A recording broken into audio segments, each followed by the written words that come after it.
am starting the stream.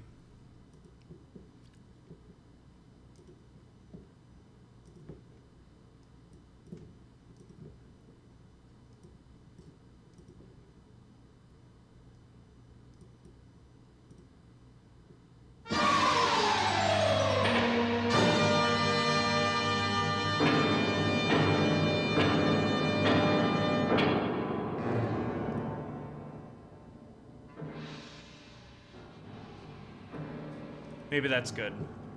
I might be a dick as well. I'm not sure what's going on or what's the situation. Hold on, just getting some levels. Awesome. How's my voice coming in? People listening. I already have 4 people watching. Am I sounding okay? I have music playing in the background. It usually helps me out quite a bit.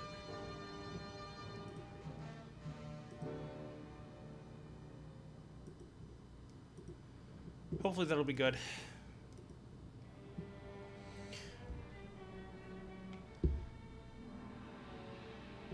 Anyone who's listening, am I coming in okay? Am I sounding okay? Just want to check my levels. Can you guys hear me and understand me? Is the music too loud, too low? Am I just an annoying bitch? That's entirely possible too. Let me just promote this on Facebook.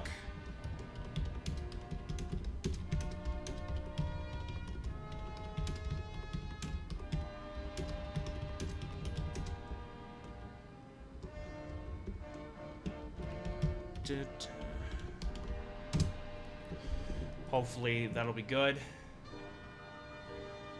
Judging by the fact that somebody said yep a room, I'm sounding okay.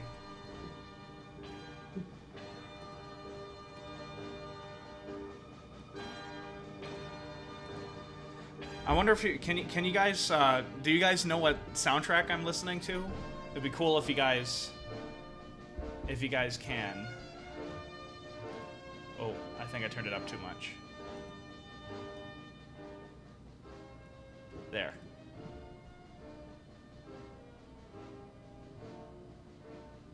Awesome. Glad everything's fine and dandy. We can get started this pretty quick as soon as I am done promoting.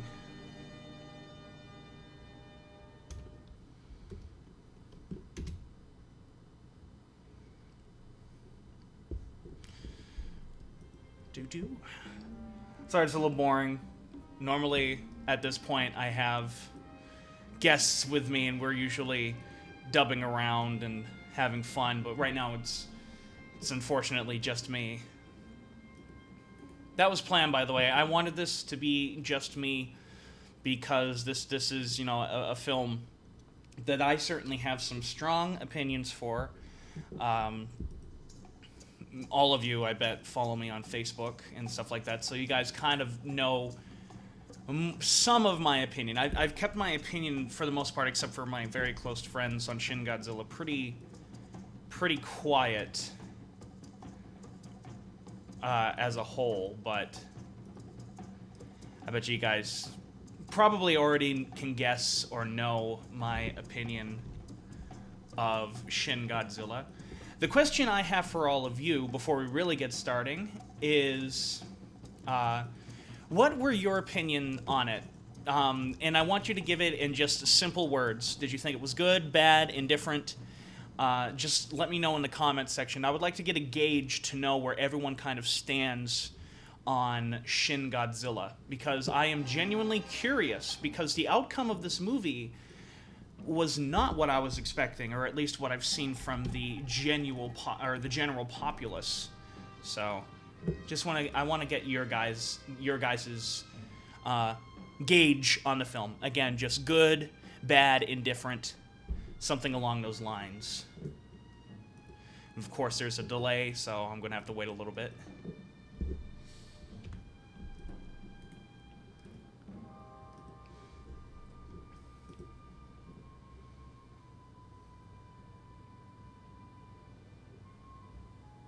Modern classic. I like it.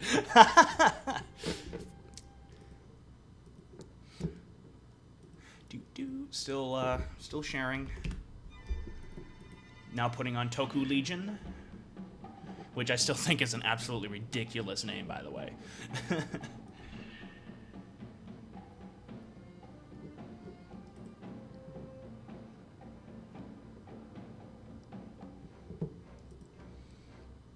So again, if you would just put your opinions down in the thing or in the comments section, I'd like to get a general sense of where you guys all stand on Shin Godzilla. Good, bad, indifferent. Using very simple language.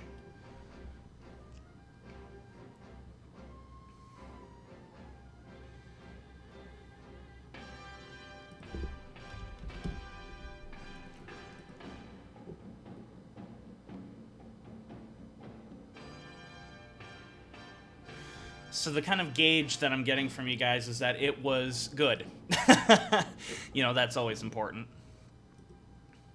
So you guys genuinely all thought it was pretty good. Well, that's good. That means I'm not in the minority. Because there is absolutely nothing more than I hate than when I'm in the absolute minority on a movie. Cough, cough, Godzilla, 1984.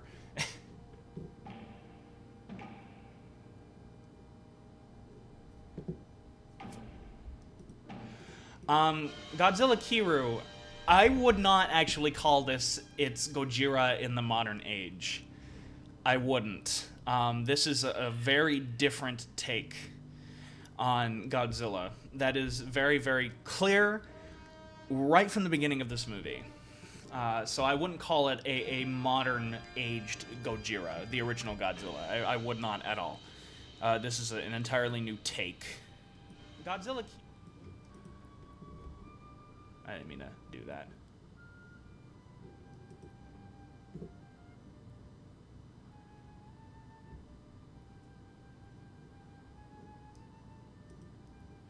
Well, I'd say we are pretty much all promoted.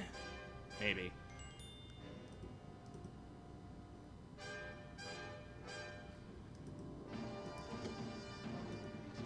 By the way, I wanted to know if you guys could tell what soundtrack it was that I was listening to. It would be interesting if any of you really knew what soundtrack I have playing in the background of this video. It's a kaiju film. I'm just wondering if any of you knew what it was. List your guests below, and we'll see what happens. If any of you guys get it. Which you guys probably will, knowing you, because it's definitely it's definitely a kaiju classic, the music that I'm listening to right now. How do you pronounce your name? Is it I? I'm guessing that's how you pronounce your name. Nang. I'm really horrible at names, but welcome. Welcome to the live stream. And I would agree that soggy noodles was the best part of the movie.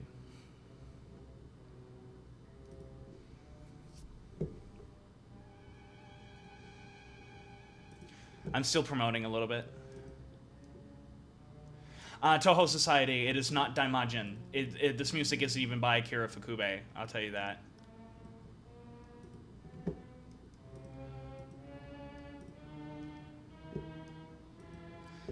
It's from one of my favorite kaiju films of all time, hands down.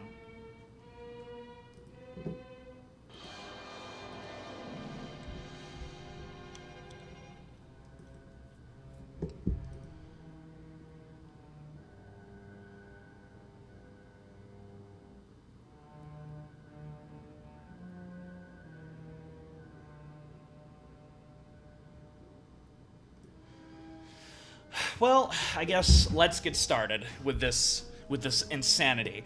So, the soundtrack I was listening to, by the way, guys, was the soundtrack to Gamera vs. Barugan, which is my favorite of the Showa Gamera movies. Hands down, it's the only good Showa Gamera movie, genuinely good Showa Gamera movie, in my opinion. And the guy who did the music was Chuji Kinoshita. Now, Chuji Kinoshita did the music for one of my favorite movies of all time, The Human Condition, which is like this 9.5-hour long epic starring Tetsuya Nakadai and directed by the amazing Masaki Kobayashi, which, by the way, everyone, there is a misconception that Akira Kurosawa and Masaki Kobayashi wanted to direct a Godzilla movie. That's not really correct. That's not really correct, especially Masaki Kobayashi. It's pretty similar. It's pretty well known that Masaki Kobayashi actually hated kaiju movies. He hated tokusatsu movies in general, which is too bad because he's such a good director, and it just kind of bugs me that he doesn't like or even kind of respect a film genre that I absolutely frickin' adore. But to list a few films that Masaki Kobayashi did before we really get into Shindig Godzilla, he directed, probably he's most well known for Kwaidan, which was like a series of 4 different ghost stories, which is probably, ironically, like one of the only movies he's made in color, and it's one of the most colorful movies I've ever seen. It's a gorgeous film. Criterion Collection released it. My favorite movie he made was Samurai Rebellion, which stars Tetsuya Nakadai and Toshiro Mifune, and it's an absolutely amazing story. But he also directed Harakiri, which is probably the movie he's also well known for, is Harakiri. That's an absolutely phenomenal film. All of his movies are really good. Even his early stuff is just wonderful. He's hands down, despite his kind of distaste for the kaiju genre, hands down my favorite director to come from Japan. Yeah. So, anyways, let us begin Shindig Godzilla. Hello, YouTube. I am Adam Noyce of AN Productions, even though all of you probably know that. But in case you don't, that's who I am. And welcome to this live stream, where we're going to be talking about one thing and one thing only, mainly. Of course, we're going to have tangents. I'm known for tangents. But we're going to be talking about Shin Godzilla. The new Godzilla just came out, aka Godzilla Resurgence. I will be calling it Shin Godzilla, which some people have gotten after me for calling it Shin Godzilla, because that's not the proper way to say it. Quote-unquote snobs, Godzilla snobs, would like to say it as Shin Godzilla, which it just annoys me. It annoys me when people say that like whenever you say Shin Godzilla, you're saying it wrong. It's supposed to be Shin Gojira. It's not.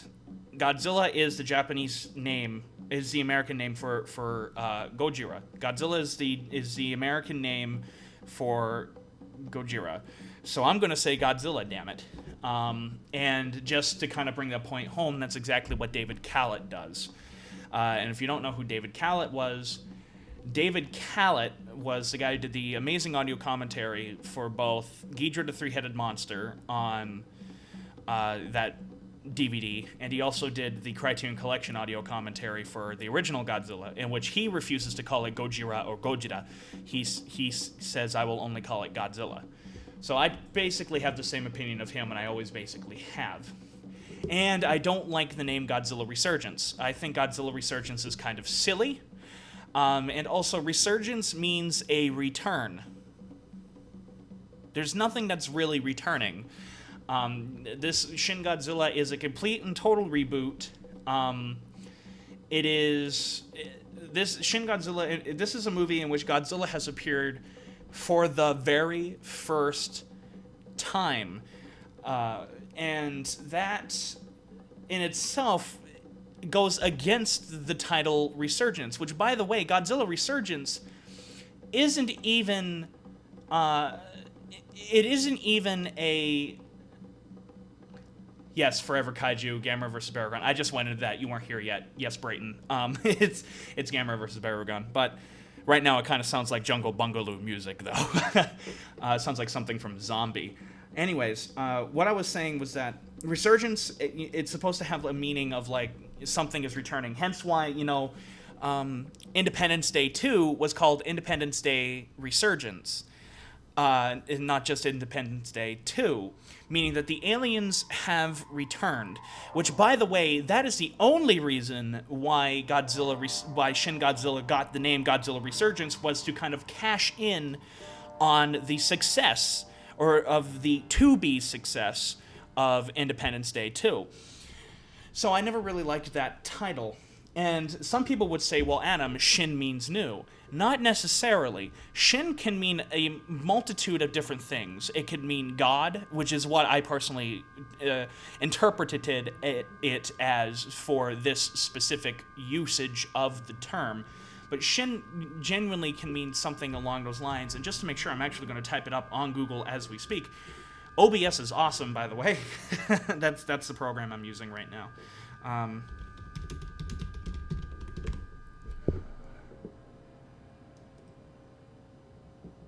It could mean true, extend, new, heart, belief, progress, humility, advance, gentleman. So, it could mean a whole lot of things, like true Godzilla. It could be something along those lines. So I just think it makes sense for it to just be called Shin Godzilla. So that's what I'm always going to be referring to this film as. And the fact that it was actually released as Shin Godzilla here in the United States just validates that more. I've seen the movie twice. When I bought my tickets, both times to see the movie, the title of the thing was not Godzilla Resurgence. It was Shin Godzilla. So so that's how I'm always going to, that's how I'm always going to refer to this movie. I just think it fits better in context with the movie. Now, before we really get into it, I would like to say, I know somebody in the comments, thank you very much, I forgot who did it, but somebody did indeed comment saying spoilers for anyone who hasn't seen Shin Godzilla. First off, if you haven't seen Shin Godzilla, do it. I don't care if it's illegal or legal, do it. You need to see this movie if you call yourself a Godzilla fan. You have to see this movie, whether you like it or not. And I know at least someone in this audience does not like it. Just do it. Go out and watch it. Just do it! To quote the amazing Shia LaBeouf. But anyways, with the spoiler warning out of the way, now I can officially really start talking about Shin Godzilla in its total. My personal opinion on the matter was it is really good. I need to make it very clear, I knew I was going to like this movie a while back, and I got a little worried for a while when they first released the Godzilla design and everything like that, and it looked terrible. The Godzilla design looked absolutely terrible, and I know people will argue with me. that the Godzilla design is still bad, and on its own front, the Shin Godzilla design, I agree, is not a very good design. But within the context of this given movie, it worked very well. And I actually can say that I really liked it, because it reminded me a lot of the same situation as the GMK Godzilla suit, the one from 2001. If you were to put that Godzilla suit in any other Godzilla movie, it simply would not have worked. It's very cut and dry. And GMK, that specific Godzilla suit, fit that film because of the themes of the movie and the representation of Godzilla in that movie. And it fit. If you were to put that same exact Godzilla suit in Godzilla against Mechagodzilla, the movie made the year later, it would not have worked. That Godzilla suit would just not have fit the tone of the film. And I just want to say the Godzilla suit they did wind up using in Godzilla against Mechagodzilla fit that movie amazingly. The same with this movie. The design, even though it's not a man in a suit, the design for Shin Godzilla himself, if used in anything else, would not work. But in the context of the movie in which it is laid out before us, it fit beautifully. And that's a typical Anno trait. I just want to say that right now, that is a very typical Anno trait, where he makes things that on their own wouldn't work, but makes them fit within the context of the universe that he has created. A great example of this, in my opinion, is on his magnum opus, Neon Genesis Evangelion. Spoiler alert for that, when Rei dies, she fights this angel that is literally just like an eel of light, is what I would call it. Forgive me, I forgot the name of it. But that thing you would look at that normally and be like, what is that? That looks like the stupidest thing ever. But in context of that episode, in context with that show, it worked perfectly. And was a perfect representation of just the bizarreness of what was going on.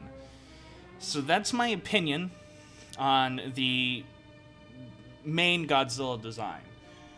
I would just like to say as well that when I was watching this movie, I was with a bunch of friends the first time I watched it, and we were all in these reclining seats. It was a rather kick-ass movie theater, even though they had terrible popcorn. So we're all in these reclining seats, kind of relaxing, watching Shin Godzilla, and I can tell that I'm into a movie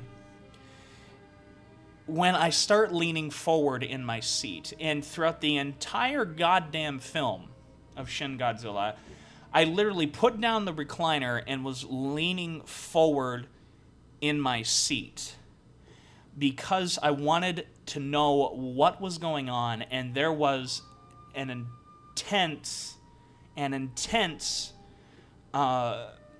aura throughout the entire film that literally has you on the edge of the seat.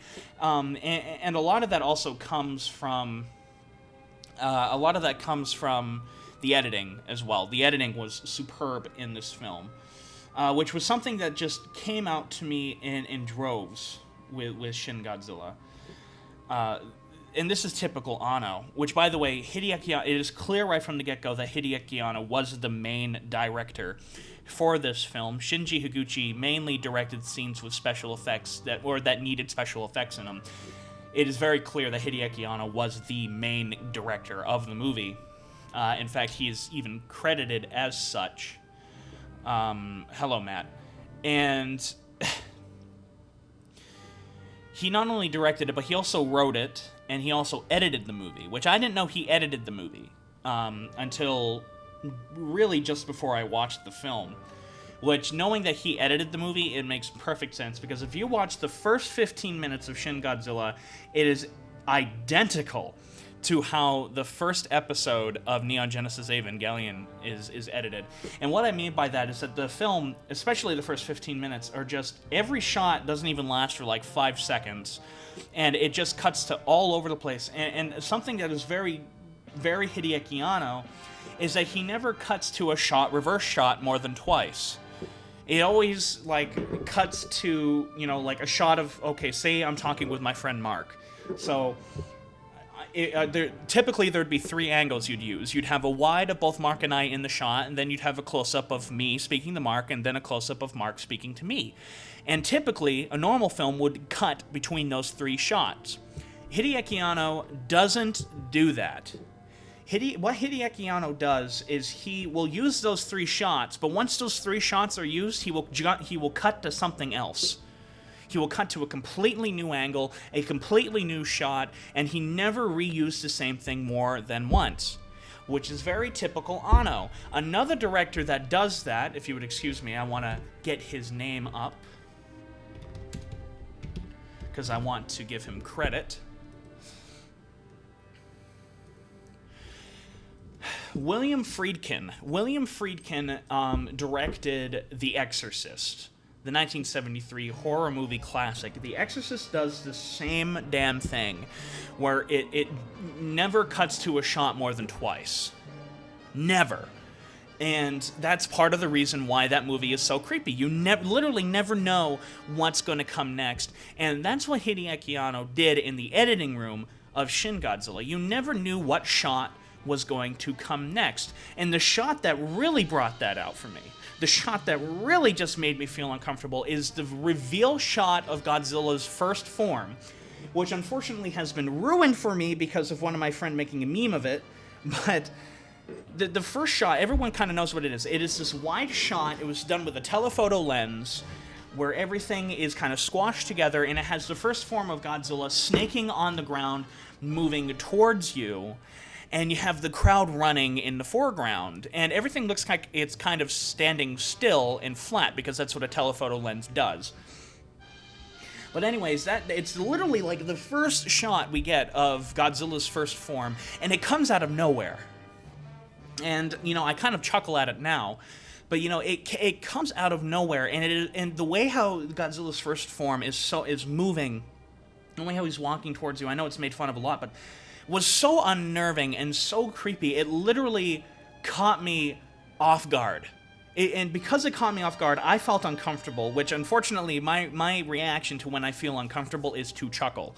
So that's exactly what I did when that shot come up. But the point being was that shot just comes out of nowhere, and it is so totally creepy, and it worked so beautifully, because in a normal movie it wouldn't do that. You would have way more of a build-up to the monster. Even if he does show up within the first 15 minutes of the film, you'd have more of a build-up. No, Hideaki Anno says no bullshit and literally just cuts to that shot, which I think is just a part of the genius of him.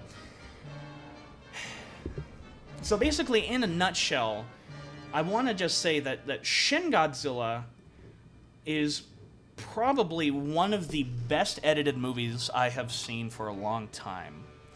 The editing of Shin Godzilla was just so crisp and so well... I don't know how else to describe it, but crisp. Maybe on point would be another way to describe it. And what I mean by that is that shots last only as long as they need to last. Shots only last... every shot has a purpose, in other words. And the entire thing is edited in a way that you feel like the characters do within the context of the movie. A lot of people complain about Hideaki Anno's live-action film style because he likes to use a lot of wide-angle lenses for close-ups. And he made this romance movie, forgive me, I can't remember the name of it, that I believe is a gorgeous film, but the use of the wide-angle lens for all the close-ups in the movie actually annoyed me. Because I don't really like using wide-angle lenses for close-ups unless there's a purpose to it. Well, I'm not saying Hideaki Anno learned from his mistakes of that movie, but the way how he had his director of photography use the wide-angle lens for all the close-ups in this movie worked within the context of the movie. Because wide-angle lenses, when you use them for close-ups, distort what you're seeing. It's kind of like a fisheye lens, but not quite as bad. And it basically distorts reality. It makes the shot look like a distorted reality. And it's meant to make you feel uncomfortable or on edge. That's what the use of wide-angle lenses for close-ups are usually supposed to do. And that was the entire purpose of using the wide-angle lens in Shin Godzilla for all these close-ups, because there were a lot of close-ups in the movie, was to make the audience feel just as crazy and chaotic and uncomfortable as the characters do. Another great thing with the cinematography in this movie is that a lot of shots have, like, characters speaking, but, like, they're enclosed by surrounding characters. And the result of that is to make you feel claustrophobic. And where does the majority of this movie take place? A majority of Shin Godzilla takes place inside. It takes place, within the confines of a room. And that's the genius of it. You're supposed to feel claustrophobic. You're supposed to feel uncomfortable. You're supposed to feel on the edge of your seat. And that is exactly what Hideaki Anno and his director of photography wanted to present. And by the way, the director of photography on this movie has never done a movie. The guy who did the director of photography for this movie has never done a really giant special effects heavy movie before. In fact, when I was looking at his IMDb page, the stuff that he had shot were mainly romances and really intimate movies. And I could not pick a better person to make a movie about this, because let's face it, this movie, despite it being not very intimate at all, is all about getting in the minds of these characters and listening to what they have to say and watching them try to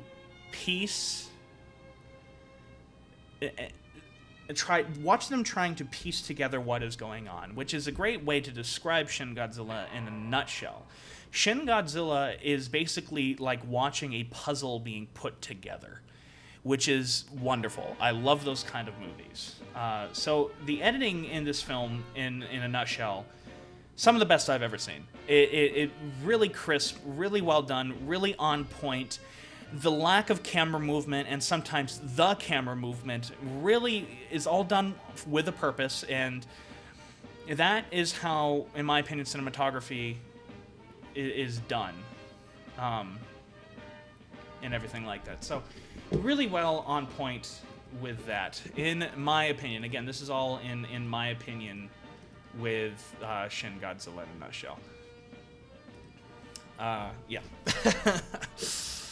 So, the other thing that...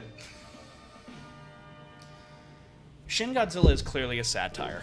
And a couple of my friends have complained that they thought that the satire was too much, which I don't quite understand, because this movie's not funny, and I just want to make this very clear, that a movie does not need to be a satire and be funny. A movie can be a satire and not funny, and can be a very serious film. A great example of a satire that is serious is a movie called Network, directed by Sidney Lumet. That movie is very clearly on point, a satire of how television networks work. However, it's a very dead serious movie. Dr. Strangelove, is a great example of a satire that is done for laughs. Shin Godzilla is hands down a satire that's meant to be treated serious. And it's beautifully done in the first 15 minutes of the movie. The first 15 minutes of the movie, by the way, are my favorite in the film. Every character within the film, every location within the film, every character, every location, is introduced with a subtitle. Sometimes characters are introduced with subtitles more than once. Then it's because their position changed within the hierarchy of the Japanese government, which is also done on purpose. And in the very first 15 minutes of the movie, you are just bombarded with all of these you are just bombarded with all these subtitles and locations and characters and rooms and buildings and everything like that. You're just utterly bombarded with it. And it took my second viewing for me to realize why the film was doing that. And that's because the entire point of this film is clearly just to tear apart the formality and the bureaucratic nature of the Japanese government, Japanese parliament, and how absolutely insane it's gotten. Which, by the way, is a topic that is huge now. Absolutely huge. With, the current election here in the United States coming on, the British leaving the European Union, thank God. I don't care what anyone says. But, the whole Brexit thing, and now Belgium is thinking about doing the same thing. France is thinking about doing the same thing. Very anti-bureaucratic stuff is going on. And in Japan, it's even worse. Japan is one of the most bureaucratic, socialist-style nations I've ever seen. Anyways, so that was the entire point of it, was to introduce all of these characters with all of these people with all these positions, all these rooms, people saying, all right, now we got to go to this room. All right, now we got to go to this room. All right, now we're having a prime minister meeting without the prime minister. And now we go to his room to have a meeting with the prime minister. We have a meeting to prepare a meeting. We have a meeting to prepare the next meeting. We have a meeting to prepare the attack on Godzilla. We have a meetings everywhere. All of these characters, you know, just kind of are there to poke fun of just how many positions and how crazy and leveled the Japanese bureaucracy is. But specifically, what this movie was really attacking, and it is very clear, was attacking the poor response the Japanese government had to the Sendai earthquake in 2011 and the Fukushima nuclear reactor incident that same year because of that earthquake, and how inept the government was at reacting to it, and a lot of people blame just because of how bureaucratic the government is. You have so many people talking, and you have so many meetings and everything like that, that by the time any decision is made, it is too late, just because of the formality of the government. Which, by the way, is something that I play into on the Godzilla saga a lot. You can like that on Facebook, plug. The Godzilla saga very much so goes into the idea of, you know, a crazy bureaucracy, or bureaucracy's gone awry.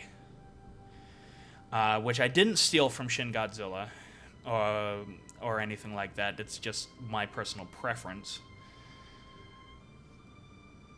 Or it's something that I can really get behind, because quite frankly, I agree with it. I think bureaucracy just gets in the way of things instead of, you know, instead of allowing things to actually properly happen.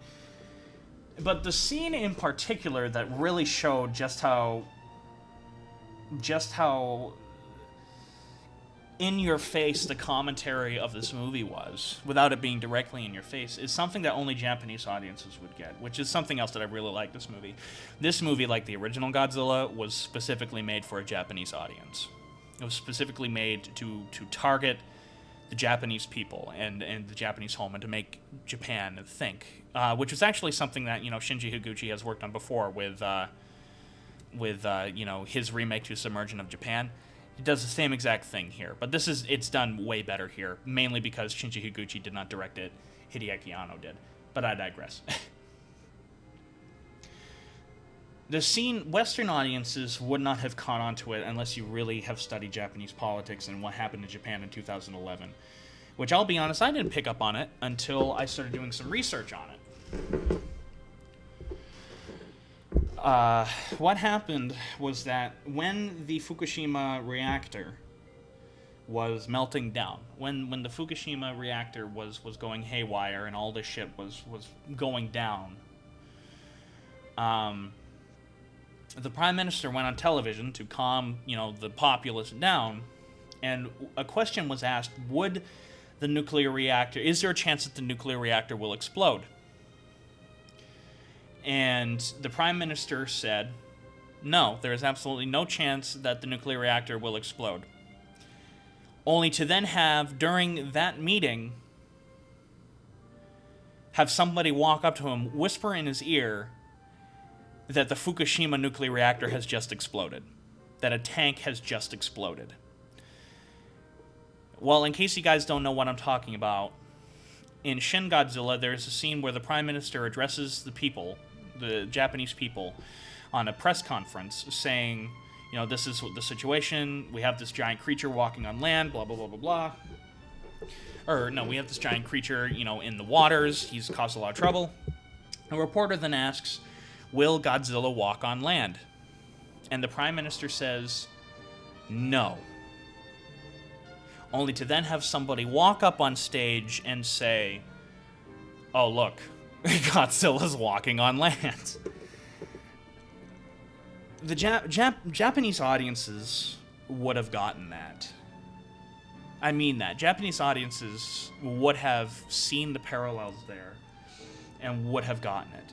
And people, a lot of people have said, like, the commentary is too in your face. And I'm like, if you think the commentary is too in your face on Shin Godzilla, then you must not like the original. Because in the original, the commentary is very much so in your face. Just look at the opening scene. It's a well-known story, but I'm just going to say it in brief here. So the Lucky Dragon No. 5 was a Japanese fishing vessel that wandered a little too close to the Bikini Atoll when the atomic bomb was dropped. And a lot of them got extremely sick from radiation poisoning because of what they described to be a blinding flash of light followed by snow falling down from the sky, which turned out to be nothing but metal blown from irradiated and annihilated destroyers that they were testing on, that the Americans were testing on. And so, what does the original Godzilla open with? It opens with it opens on a Japanese fishing vessel, out to sea, the people minding their own business, and suddenly a blinding flash of light hits the ship.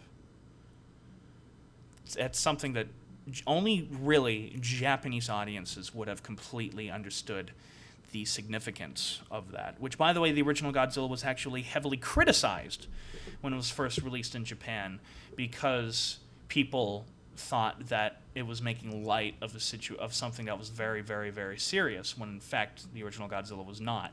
It was doing the complete opposite of that. It was, making a physical embodiment of the situation.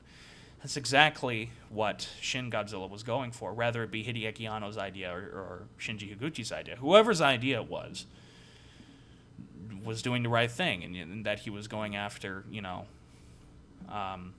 Japanese politics and making a movie specifically for Japan, for the Japanese people. And another great example of this sort of allegory, or this sort of direct real-life parallels, is that the entire ending to Shin Godzilla itself, the entire ending was nothing but a huge allegory piece, a huge, huge commentary on what I would call, it's actually not a matter of what I would call. It is what it's actually called. It was called the Fukushima, the Fukushima 50 was what it was called. And for those who don't know what the Fukushima 50 is, the Fukushima 50, I need to turn that down. The Fukushima 50 was basically the people that responded to, Matt Weatherby, I disagree with you. I do not believe the Japanese people are smarter than we are in terms of movies. I just believe the Japanese have a better sense of how to make movies than we do. They're not smarter, they just have a better essence of making movies than we do because they don't have as much money as we do. It's not as corporate as we do. We are just as smart as they are, if not smarter, but we are more corporate than they are, and we throw more money at it. Because the Japanese don't have as much money, they are more conservative with what movies they make and what movies they don't. That's really the big difference between us and them. But anyways, what I was saying was the Fukushima 50 was these 50 people who, well, it was more than 50, but the initial responders, there were 50 of them, who, in my opinion, were utter heroes. The true definition of heroes, and I'm like, look at the Fukushima 50, they were all volunteers, who all of them volunteered to stay behind at the Fukushima nuclear reactor despite the high levels of radiation in that place, in order to keep the plant from melting down. And because of them, the plant did not melt down. If the plant was to melt down, if the Fukushima nuclear reactor was to melt down, it would have been bad. Even when it didn't melt down, we could pick up traces of radiation in California. That's how much radiation was leaking out of the Fukushima nuclear reactor. If it had melted down, Jesus, I couldn't even imagine. I seriously couldn't even imagine. It would have been Chernobyl times 10, because the Fukushima nuclear reactor is more powerful and more modern than the Chernobyl one was.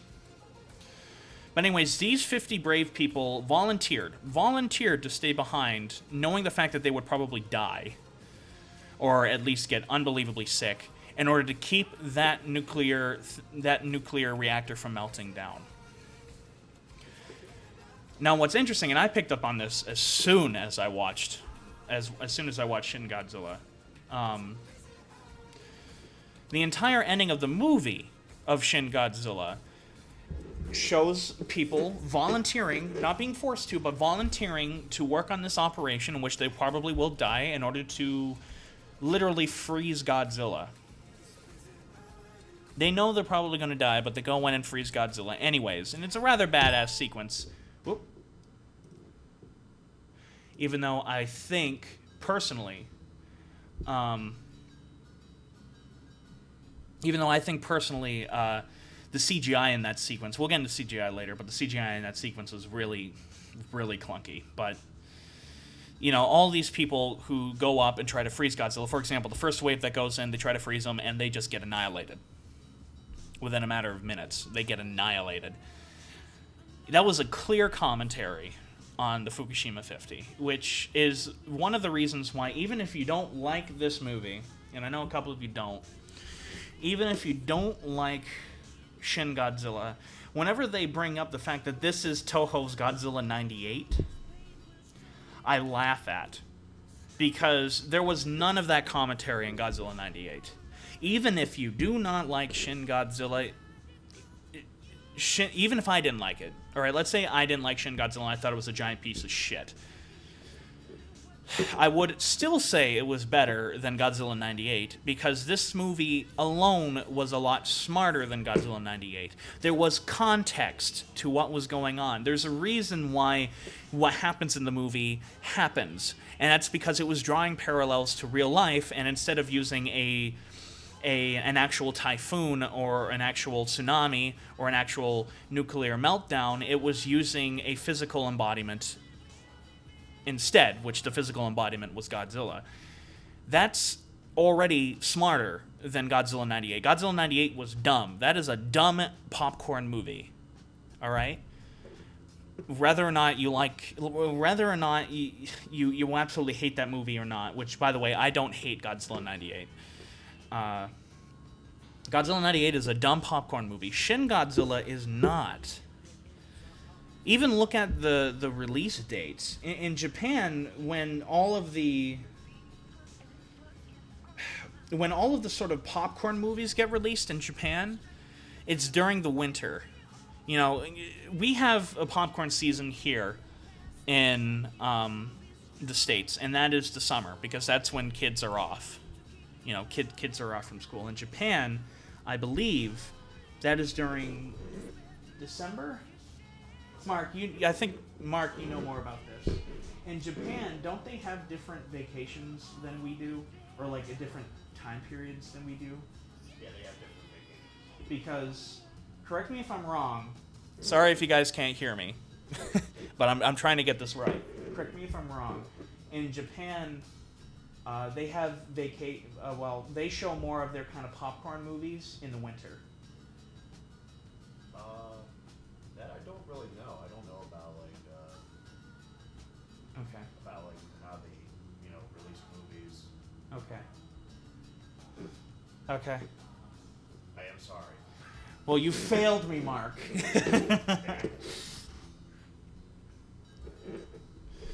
Anyways, what I was saying is that they tend to release their popcorn movies during winter. They tend to release the movies that they want to take serious during the summer, which is the opposite here. You know, we have Oscar season here, and that is usually November, December, and a little bit of January. That is when, like, good movies usually get released, and then our popcorn crap is released during the summer. It's kind of the opposite in Japan.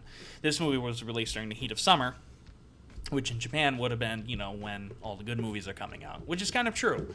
If you look at all the movies that were released in Japan at around that time period, if you look at the movies that were released around this time period in Japan, they were all very serious human drama movies. And that's exactly, you know, it's funny that they released Shin Godzilla during that time period. Okay. I just talked for like 30 minutes.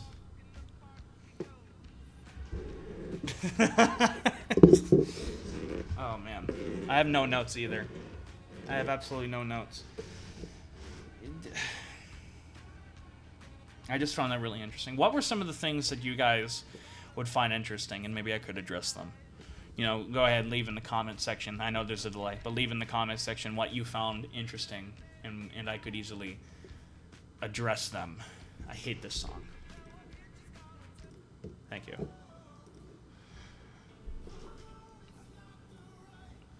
Because I know one of the things that I absolutely love about Shin Godzilla is that one of the things that I love... Birth of a Nation is a United States movie, not a Japanese movie. One of the things that I loved about Shin Godzilla, and what I love about Hideaki Anno in general, is that I like to say... People like to call me a Hideaki Anno fanboy. I'm not. It's just that Hideaki Anno tends to make stuff that I want to see. He tends to make good stuff. And what Shin Godzilla is, to a T, is a... what I would call a docudrama, to a T. And that is, the characters kind of take a back seat in service of the plot. It's a very plot-driven movie. And that is exactly what Shin Godzilla is, where you're trying to figure out what's going on and try to piece together all of the things of the puzzle. All the pieces, you're trying to piece together all the pieces of the puzzle. That's a docudrama. To a T. And I love these kind of plot-heavy movies. And so, of course, I was going to fall in love with Shin Godzilla. I almost said Shindig Godzilla because I'm so used to saying it now. But, of course, I'm going to like it. That's what I want to see. I want to see a docudrama movie. I want to see a movie where scientists try to discuss how do we stop Godzilla. I love that shit, and I love political dramas, and that's exactly what this movie is. And so I was like, of course I'm going to like it.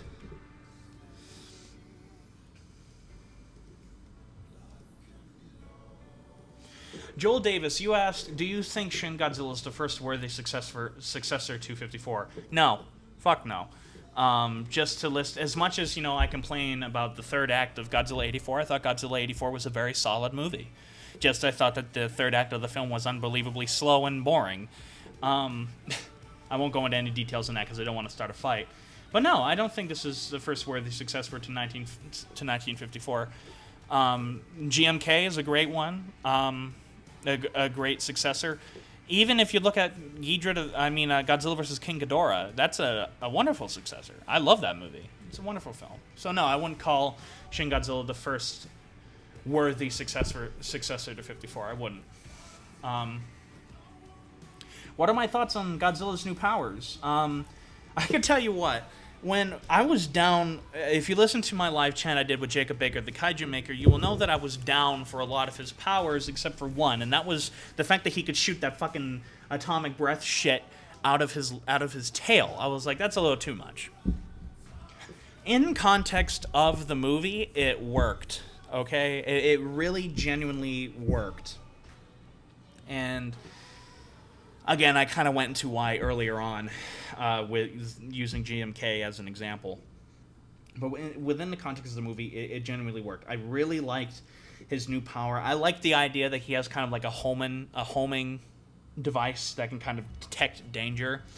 And what I really liked is that Godzilla only used his attacks when he felt threatened. I genuinely really like this. This Godzilla very much so isn't...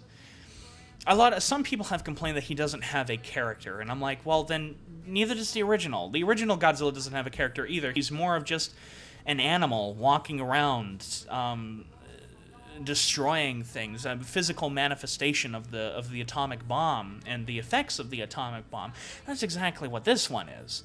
That's exactly what Shin Godzilla is, except maybe not a nuclear bomb, but instead a nuclear disaster or a tsunami. An act of nature, or an act of nature thus creating a problem in the case of a nuclear meltdown. And that's what Godzilla is. Godzilla acts very animalistic in this movie, and the only time he ever uses his atomic breath as a weapon or anything like that is when he feels threatened, because what I found interesting was when the American pilots drop those bombs on Godzilla, he gets hurt, which is something that I actually really liked. A couple people in the audience during my second viewing was like, Godzilla can't get hurt by bombs and missiles, which, by the way, he doesn't in the Godzilla saga. But in the context of this film, it really worked. Godzilla does get hurt by those bombs, and granted, those are very powerful bombs that the Americans were dropping on him. They're only a couple steps down from a nuke. They're pretty goddamn powerful. And so it's kind of natural that they hurt Godzilla. And that is when he uses his atomic breath. And by the way, when he uses his atomic breath, some of the most gorgeous imagery ever. Seriously. Typical Hideaki Anno, using purples and everything like that, and colors that just clash beautifully. Specifically, my favorite image of the movie is the shot with that wall of flames behind Godzilla as he starts cooling down. And he's just standing there looking at you. He's just staring, looking at the screen. He looks like a monster straight from hell, which is one of the things that I like. But anyways, given in the context of the films, in other words, his powers made sense. And people who are like, that's not what Godzilla does, I'm like, you're wrong. Godzilla has never had a set-in-stone power other than his atomic breath. He's had the nuclear pulse in the Heisei series. He can sometimes go ballistic in the Heisei series. He can fly in the Showa era. Like what the fuck? Godzilla's powers can change. It's just like Gamera. Gamera's powers can change, and Shizuki Kaneko certainly made Gamera's powers change in the Heisei Gamera series. So I was really down with them, and I really liked them as well. Which, by the way, I really want to bring this up. My friend James, who was the DP for Which Way They Walk, and has been my DP really for almost everything I've done since then. DP stands for Director of Photography, by the way, not double penetration. Anyways, I took him to see Shin Godzilla on my second viewing, and he said there were a couple scenes that Godzilla looked scary. Looked frightening, and I couldn't agree with him more. And specifically, he was thinking of the shot where it was called the Taba strategy, where the JSDF put up their first attack on Godzilla, their first big full-scale offensive on Godzilla. And there's a shot where he steps through the smoke, and it's a close-up on his head, and it's like a low angle where you can see everything moving around him. He's like, that's terrifying. The shot with the wall of flames behind Shin Godzilla, he said, that's terrifying. Godzilla looks like a goddamn devil. And I will say this as a fact, I think this is the most terrifying incarnation of Godzilla I've ever seen. And by the most terrifying, I genuinely mean that. This design, in context of the movie, is really scary and really frightening. This just beat GMK for the most frightening incarnation of Godzilla, in my opinion. Also, the fact that he has that black skin with those red marks all over him. First off, the colors black and red, in my opinion, beautifully contrast each other, and I love them. I absolutely love it. How about the American pilots and the military actors in Godzilla movies? Well, there's only one character in Shin Godzilla that I don't like, and that is Miss Patterson. I don't like her. I don't like her attitude. I don't like her cocky smile. I don't like anything about her. I hated Miss Patterson. I hated her. And another reason why I really hate her, and this is something that is a genuine fault of the movie. She can't speak English. It is very clear that she is an American-born person, though she has Japanese parents, and she speaks English as her first language, but clearly the actress learned her lines phonetically, and she cannot speak English worth a damn. Why not hire somebody who can speak English? Why not hire an actor who can speak English? I mean, come on, there's people who want to act all over the place. All over the world. Hire somebody who can actually speak English. That always bugged me. As for the other actors, I was okay with them. Were they good? No, and I mean the English-speaking actors. Were they good? No. A lot of them kind of lacked the ability to portray certain elements of emotion that would normally be played in one of these kind of movies, but they were fine. Specifically, the president, in which I like how we never see his face. It is clearly a JFK ripoff because the guy was trying to do a Boston accent, which I found cute. I found it cute. But yeah, it was just Miss Patterson. Miss Patterson just annoyed me as a character. She just annoyed me. Just how she'd always shrug, and she always had like this cocky smile. I was like, if she wasn't there and she just played a serious character, I would have liked it better, because then the tone would have been the same throughout the entire film, in my opinion. As for the movie explaining Godzilla's origins, no. It specifically left it very ambiguous, and I don't even think it was left ambiguous for the sake of sequel baiting, even though the movie did kind of sequel bait, but not really. It wasn't, unlike Hollywood movies, it wasn't really in your face about it. It left Godzilla's origins very ambiguous, and I think that was a very smart thing to do. I believe the movie knew where to focus, and that was, let's not focus where the hell this monster came from, but let's focus on the fact that there is a giant monster that's here, and that we need to deal with it now, which I thought was a very smart thing. If Godzilla's origins was really explained, it was never very clear, and I can't really remember it. Granted, I have only seen the movie twice. I believe for me to form a true opinion for a movie, I need to see the movie, especially if it's new, I need to see the movie 3 times. But I've only seen the movie twice. And I'm happy that I did. But I don't really remember there being a definitive origin story for this Godzilla. I mean, the original one, there was an origin. This was a hibernating monster that was irradiated and awoken by the hydrogen bomb tests and the nuclear bomb tests. So yeah, that's what that one is. But as for this one, no. Other than that, we know that the Americans were kind of following up on something. They were the ones that created the name Godzilla, which I thought was interesting. That this movie says that the name Godzilla came first, and then Gojira came out of Godzilla instead of the other way around, which I thought was really interesting. Which I actually really liked that stuff, the explanation of the Americans being interested in Godzilla and everything like that, and the whole politics of that as well. You know, people doing deals. I want something if you do this, and you want something if you do that. That kind of deal. I really liked that kind of stuff. I really did.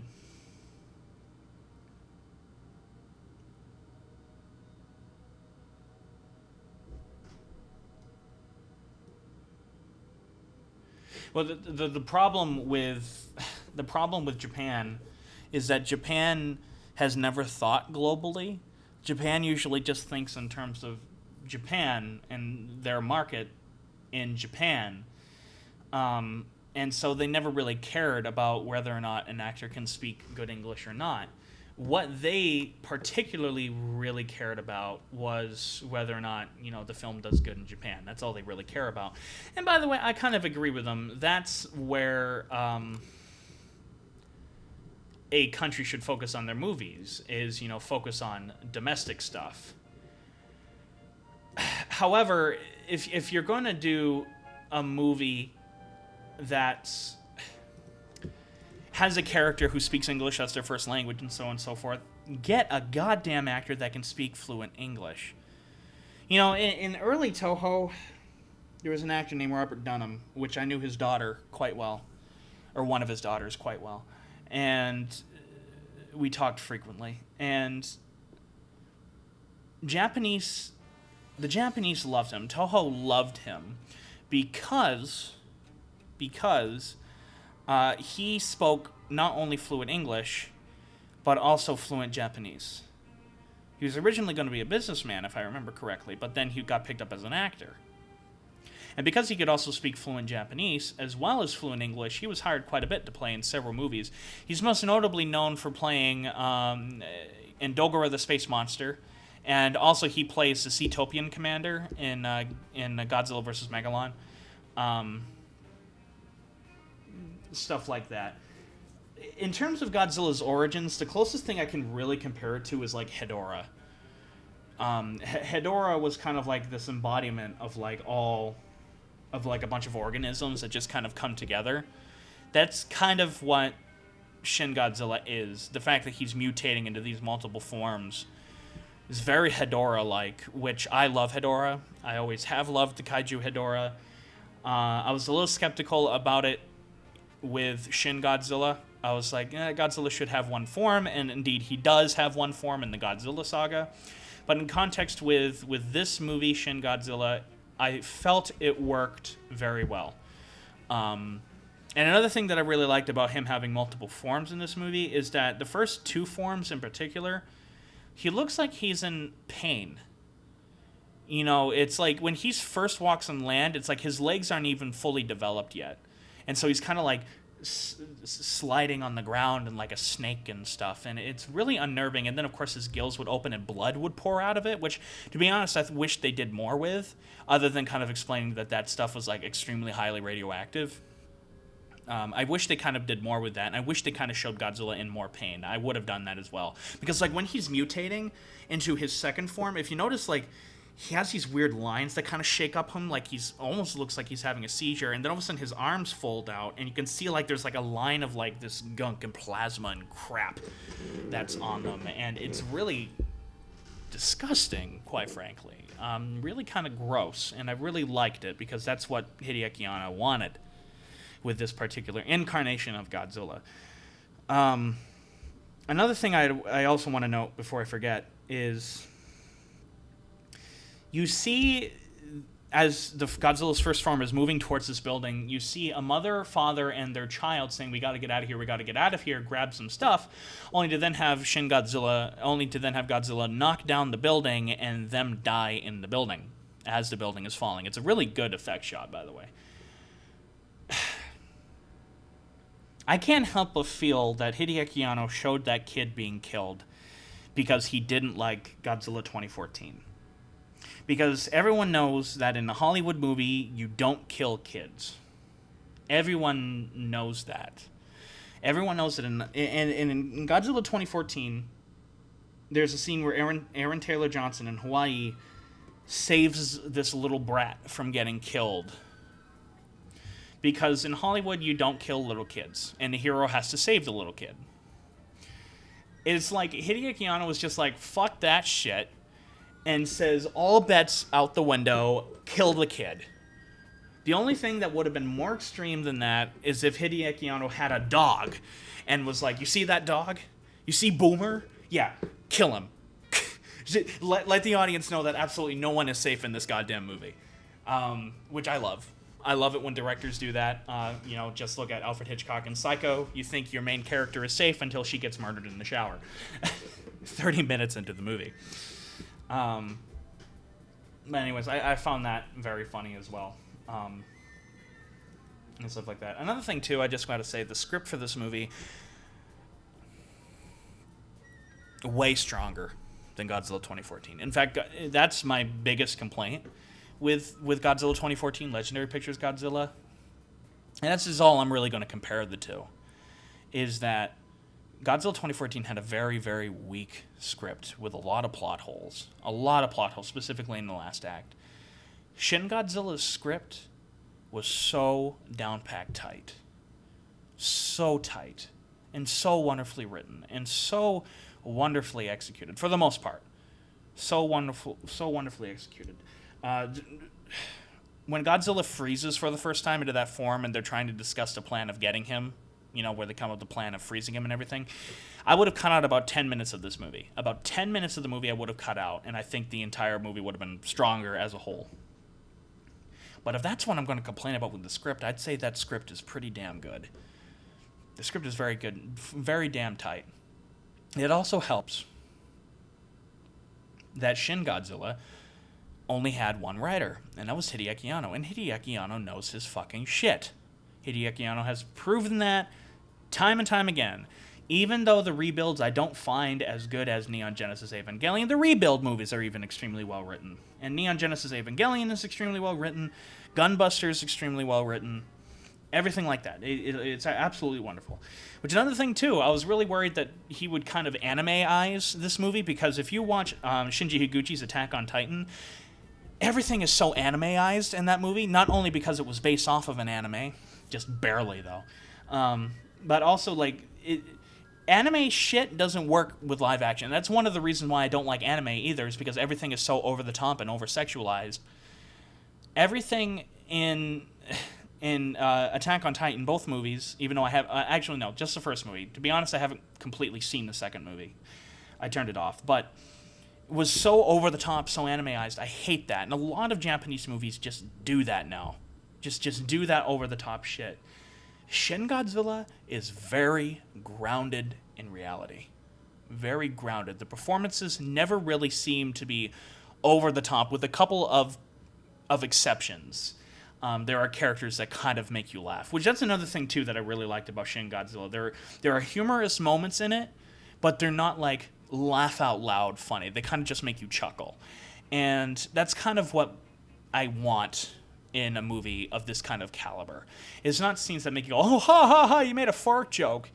No, I want, a certain sense of comedy that just kind of feels natural in context with the scene itself. Specifically when the second prime minister goes and he's like, oh, soft noodles, this is what it's going to be. This is what this kind of day is going to be like. That kind of made me laugh. That made me chuckle because it was a very natural thing for that character to say.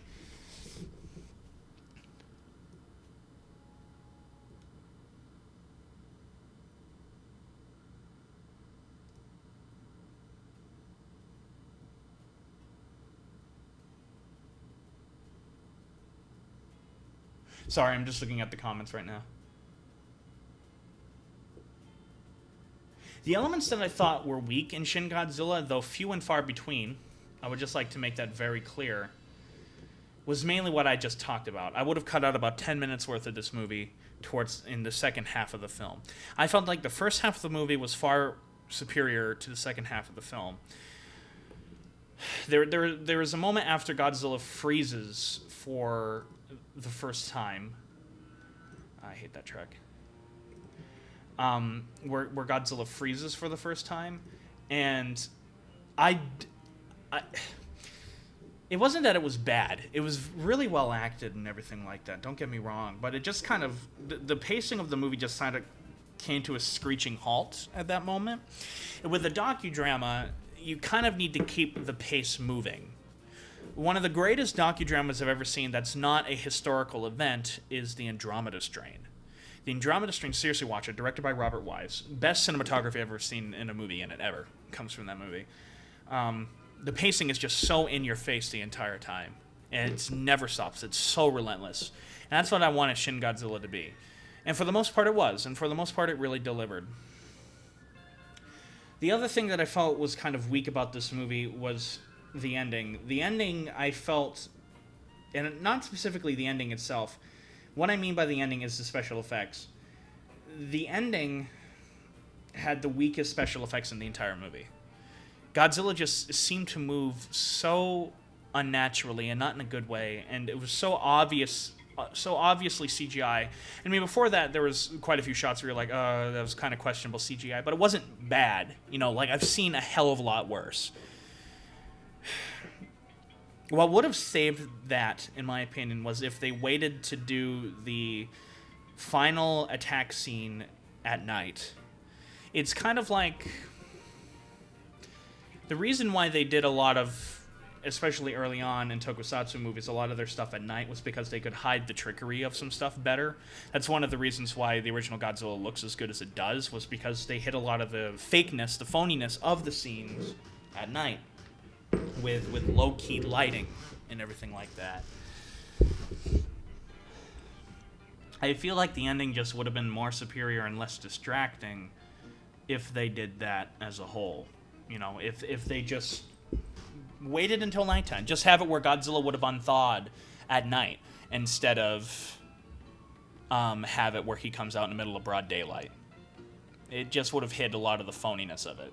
Granted, there was a lot of high-octane action in there, and I was very roused during that scene. Admittedly, though, a lot of that came from the actual editing itself, the use of cuts and everything like that, mixed with the battle march from Battle in Outer Space, composed by Akira Ifukube.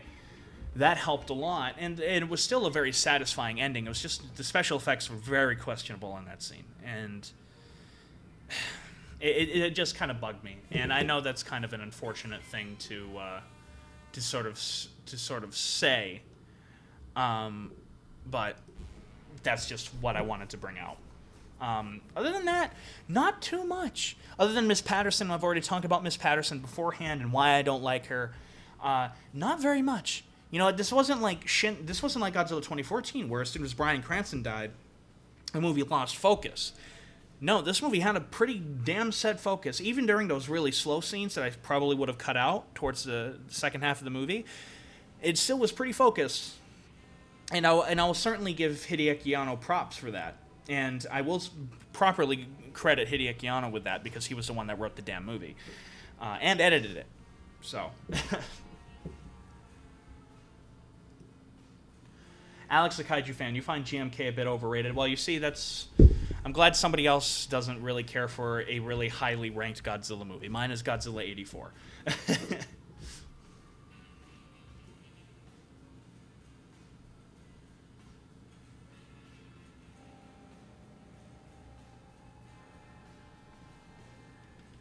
Again, I'm just looking at some of the comments. I'm going to listen to that track again. I love that track.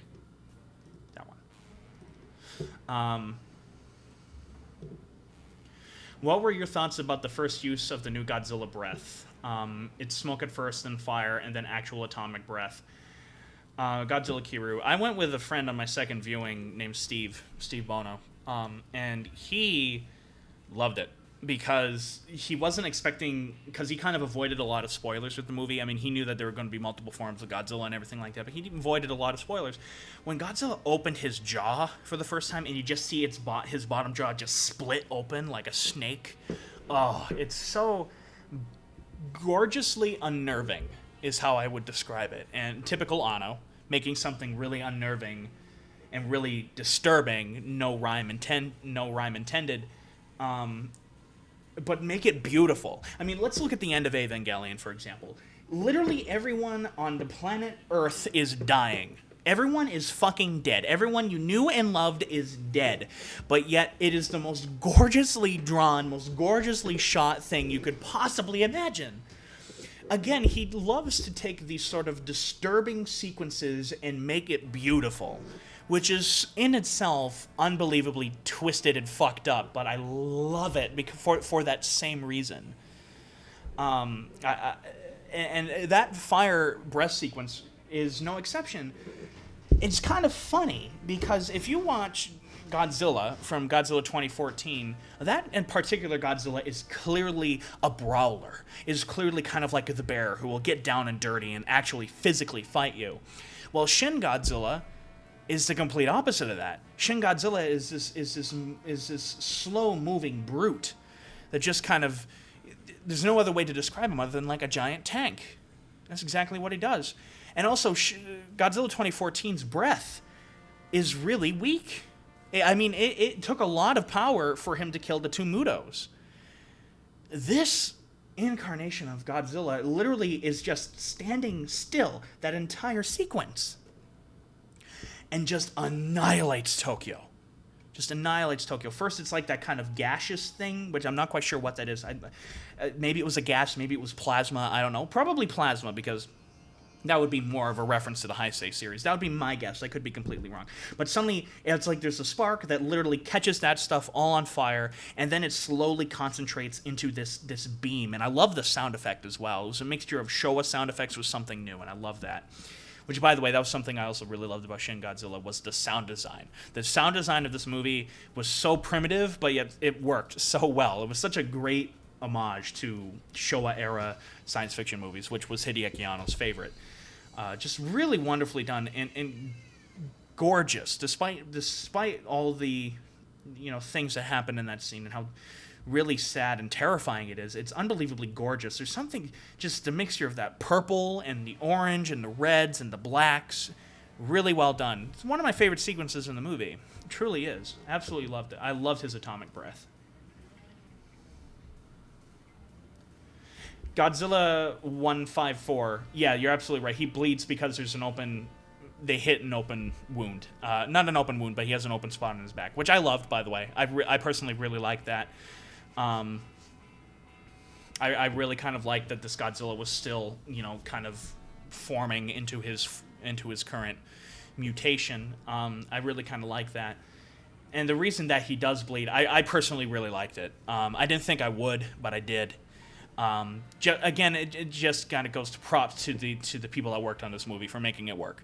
Making something that, because a lot of people, I think, would be afraid that they just repeat Godzilla 98, where Godzilla literally gets shot with 6 missiles and dies.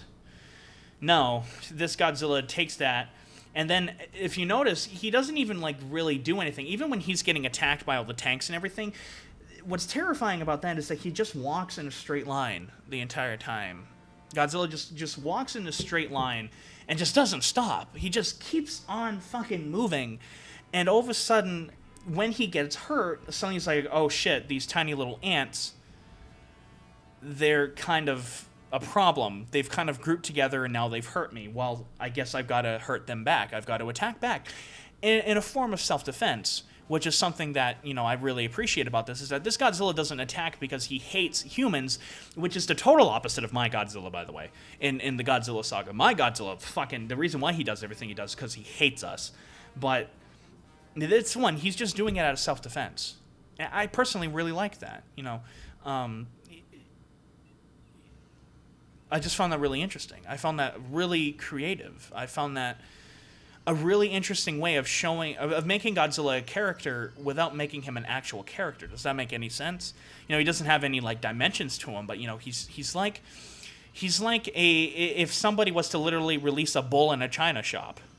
That's what Godzilla is. He's this giant radioactive dinosaur. Well, he's not even a radioactive dinosaur in this. He's like this giant blob in this movie. And in the middle of a city, you got to stop it. That's what I personally really loved about that.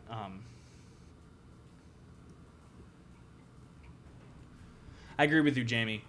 Jamie Grabo. The sound of the atomic breath sounded like a very deafening screech. I like that. A really unnatural screech. Actually, you know what that sound was? That sound was a more refined version of the sound effect they used for the... do you know in the original Mothra, where Mothra wraps herself up in a cocoon, and those sort of like heat lasers sent from the United States, or no, not from the United States, but Relisica, shoot the cocoon and catch it on fire? It's actually that sound effect. It's that sound effect, just they increased the pitch a little bit. Really cool. Yeah, definitely the most terrifying looking Godzilla ever. Most terrifying one ever, whether or not you like the design or not, which I know a lot of people that don't.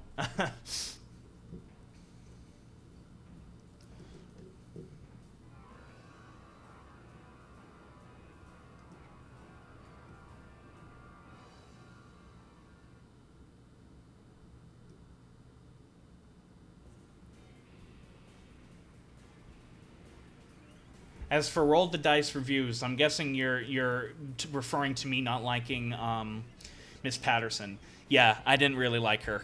She just annoyed the living crap out of me. I just hated her snarky attitude. I hated the fact that she couldn't speak English, and that when she did, they actually had to subtitle her because we could not understand her whatsoever. It just bugged the living crap out of me.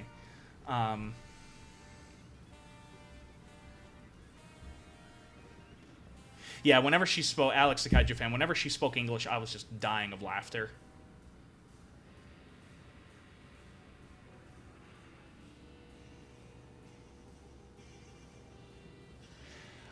This is a good question. Joel Davis, you asked me, can you see a way for the Shin Godzilla continuity continuing while staying true to the original themes and tone, or should the continuity stay one and done? A part of me really hopes that this movie just kind of stays one and done. But then again, the last series in the Godzilla universe from Japan, every movie was one and done, with the exception of Godzilla Tokyo SOS. I don't know, because I'm getting so sick of the term cinematic universe, thanks to Marvel oversaturating everything, and now DC is getting in it, and now Star Wars is in the mix too, where they're releasing a fucking Star Wars movie every year. I'm like, oh god, stop. I'm just so bored with cinematic universes. However, this movie did leave some very open things. For example, the entire ending of the movie, the shot with all the bodies coming out of Godzilla's tail, which I have a theory for, but I don't really want to get into, it's very open-ended. You don't know what's going to happen. All these characters have room for growth. And who the hell was that doctor? The guy who has the boat at the very beginning, which those of you who have joined Geeks for Geeks know that recently I watched Zombie 2. The reason why I watched Zombie 2 was because the beginning of that movie and the beginning of Shin Godzilla are practically identical, where these police officers find an abandoned boat. I always found that very interesting. I found that very interesting. Not sure if that was intentional or not. I kind of hope it was. I mean, makes Hideaki Anno way cooler in my book.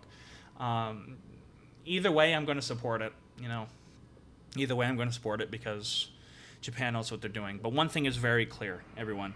One thing is very clear, and that Hideaki Anno will not be working on the next movie. Will not be working on the next Godzilla movie. He's made that very clear, and that he's going to finish Evangelion 4.0. Thank God, we've been waiting for that for a while. But he's going to finish Evangelion 4.0 before he does anything else. That is literally going to be his next project, and he said that, so thank God. Alex the Kaiju fan, I also laughed when I found out the fact that France supported Japan in the movie. I really laughed at that as well. That was funny. I did laugh at that. Which, by the way, something I want to kind of bring up in this movie before we move on to anything else. A lot of people complained that they felt this movie felt too artificial and didn't feel human enough because, let's face it, none of the characters in this movie are particularly three-dimensional. That's just a state of fact. I personally don't find that to be a detriment because I can really kind of not necessarily remember their names, but I remember their faces and I remember what they did in context of the movie. And so you have this guy. What Hideaki Anno is very good at doing is basically giving people human traits by not showing it. I mean, by not saying anything about it. He shows you. And one of my favorite examples of this is during the beginning of the movie, or in the first act of the film, one of the characters says we should go on break. And, then a bunch of them were telling the main character, yo, you should probably take a shower and change your shirt. You kind of stink. And he doesn't quite understand it because he's used to his own stink at this point. And another thing about it was really quick was one of these characters is working on his phone, and suddenly when he say, let's go on break, he goes to the home screen on his phone, and you see a woman and a child there. You see a woman and a child, and it shows that he has a wife and son, or a wife and child. He has his wife and kid, which means that he, has a backstory without them ever really stating that he has a backstory. Some characters on their desks have pictures of their wives on it, or pictures of relatives on it. Things like that is something that I believe Hideaki Anno excels at in droves, and it's really, really prevalent in this film. Really prevalent. Well, it's prevalent in almost everything he does. But it's really prevalent in this film, considering the fact that there's just so much information going on at once. Even Laptop Girl, which is kind of her nickname, Laptop Girl, who was always on her laptop, dead serious, kind of the Rei Ayanami of this movie. Even when things work and she discovers the radioactive isotopes and stuff, I love the fact that she smiles. She's a genuine smile of relief and shows that she is human. That kind of little shit like that. It's sprinkled in it. It's sprinkled in Shin Godzilla, and I really adore that kind of stuff. I've always adored that kind of stuff, and Hideaki Anno loves to sprinkle that in there. I, for example, I do that a lot in the Godzilla saga, and not because of Hideaki Anno. It's just because that's what I like doing. I like seeing that kind of stuff in movies and stuff that I read. Jeff Shera, my favorite author of all time, is very, very good at doing stuff like that within the confines of his books, which that's what the Godzilla saga is. And again, that's just one of the reasons why I like Hideaki Anno so much, is because he makes stuff that I like. He makes stuff that I would want to make.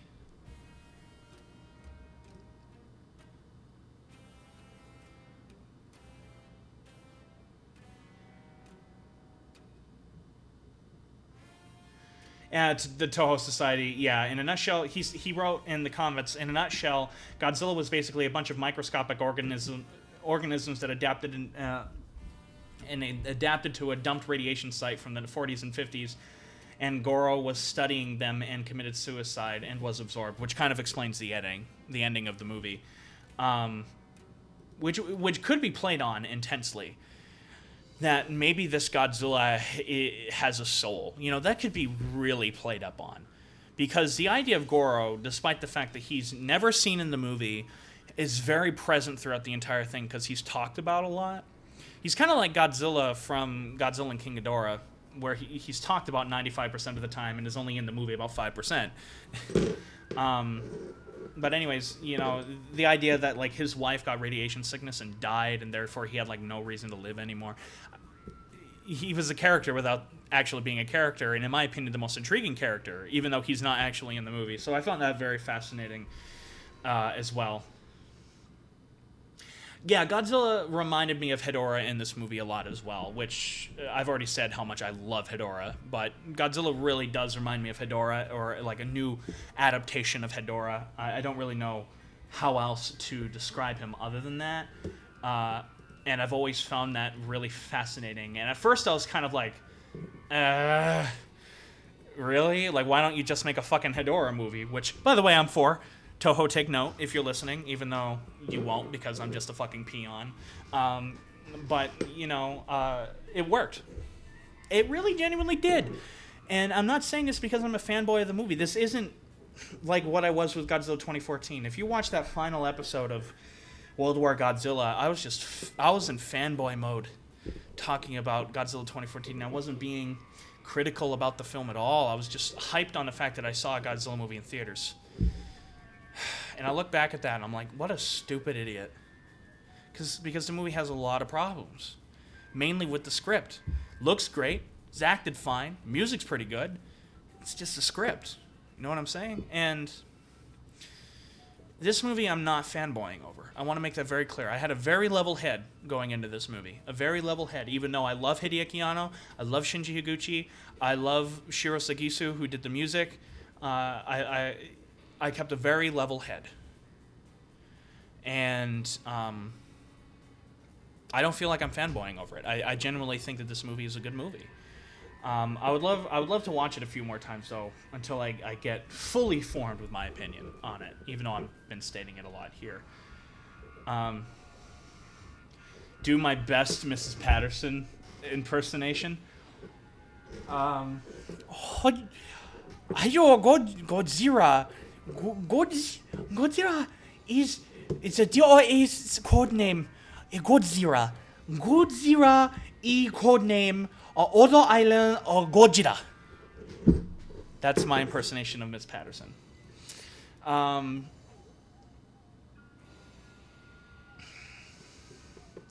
by the way, another thing that I found very human about this movie, before I forget it, I know I'm all over the place. I didn't take down any notes. I swear. I'm so sorry. I'm so sorry about this. You know the old man who was like the assistant to the first prime minister of the movie? There's this great scene where they're evacuating the Diet building, and all of a sudden he's like, he goes up to the main character and taps him on the shoulder and says, "I'll see you later," which, of course, when he says that, you know that they're not going to see each other later. That's just a kind of trope in a movie. But I liked him a lot because all the characters around him showed a lot of respect towards him that was slightly different than how they treated the prime minister. They spoke very bluntly towards the prime minister and very formally towards the prime minister, but yet that assistant there, the old man, they all treated differently, almost like he was sort of like a grandfather kind of figure, including the main character. You could tell that the main character has a lot of respect for that old man. And I really liked that. That, again, was a level of humanity there without there actually being, you know, an entire sequence giving him his character depth. It was just displayed on screen. It was shown, not told.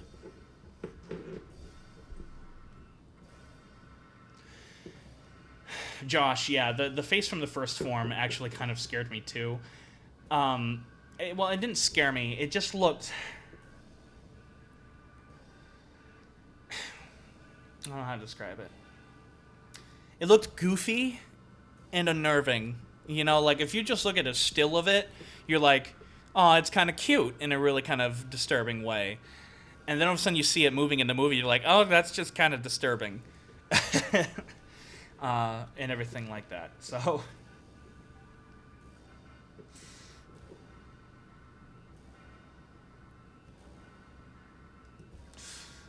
okay.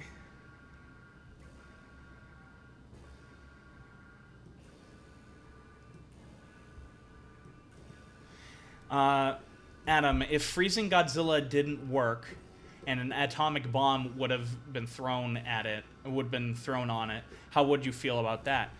You know what? I probably would have liked the ending better, to be completely honest. I probably would have been like, oh my god. But the reason why I probably would have liked it was because it would have felt so unlike Godzilla. It would have felt so unlike anything ever really done in a Godzilla movie before, where they actually dropped the atomic bomb. It's mentioned in Godzilla 84 that, you know, they were going to drop the atomic bomb, but then it blows up in the air. So I guess one does kind of blow up. But in this case, I would have been like, oh my god. And then it would have opened a huge door for sequels and an entire cinematic universe. And I would have been like, fuck yeah, go for it. There's so much potential with that movie. I mean, there still is a lot of potential, but if they dropped the atomic bomb, so much more potential would have been there, and I would have liked it a lot more, in my opinion. Because it just would have been more balls to the wall. Like, what if our heroes failed at freezing Godzilla? So let's say they go through with that plan, which I can never pronounce the name of it. What if they go through with the plan, but it fails, and so then they do drop the atomic bomb on it? Then what would happen? You know, that would open an entire door, and I couldn't say what would happen because it would just be me talking. I don't know what was going on in Hideaki Anno's head. I don't even know if he even thought about that, but you know, it would have been interesting, and it would have just opened the door, and I probably would have liked it better. I probably would have, just because of how balls to the wall it would have been. The only thing that I would have done is, if I was going to have my movie end like that, was I would have had the military do a lot more to try to stop Godzilla. A lot more. Because it takes a lot for us to say, let's use a nuclear bomb. One of my complaints with Cloverfield is how quickly the United States says, let's use an atomic bomb. And I'm like, no. Especially in New York City, you know, like the economic capital of the world. No, you wouldn't want to use an atomic bomb in that city.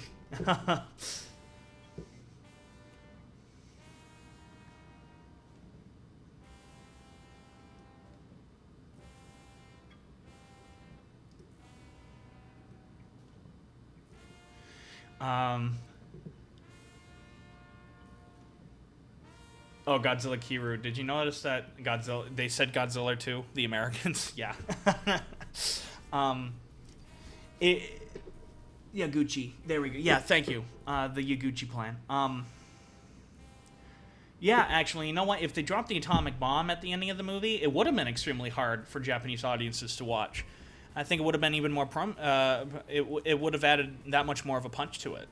You know, it just would have slapped them in the face, for good and for bad. Which, by the way, a lot of you know who this asshole is, but his name is Norman England. Norman England directed a wonderful documentary called Bringing Godzilla Down to Size. It's an absolutely wonderful documentary, and I want to give him all the credit I can for making that documentary. It's an absolutely wonderful documentary. But Norman England is a crybaby because Norman England got screwed over for that movie. He genuinely did. He genuinely did get screwed over by classic media on the release of that movie. It was supposed to have a pretty big release, its own DVD release, and it wound up being nothing but a special feature on a pretty lousy DVD. You know, the reason why I call him a crybaby is because instead of growing from that, you know, instead of trying to make something new and, you know, trying to learn from the mistakes he made during that, he's done nothing but cry for the rest of his career. He's done nothing but cry. And the reason why I really dislike him is one, he hates my philosophy in a nutshell. He absolutely hates it, and I won't really get into it. But two, is that he called anyone who likes Hideaki Anno pseudo-intellectuals, and he called us retarded. And I'm like, no, I personally don't consider myself retarded. I also don't consider myself an intellectual. I just consider myself an annoying little brat who happens to have a microphone, who can talk for a while and spew random shit. I don't consider myself a pseudo-intellectual. But he basically said, and this is why I do not tolerate this opinion at all, he did not like Shin Godzilla, and he said, because I don't like Shin Godzilla, you shouldn't either. And I cannot stand that opinion. I cannot. And if you don't like Shin Godzilla, fine. I saw something in it that you didn't. It's as simple as that.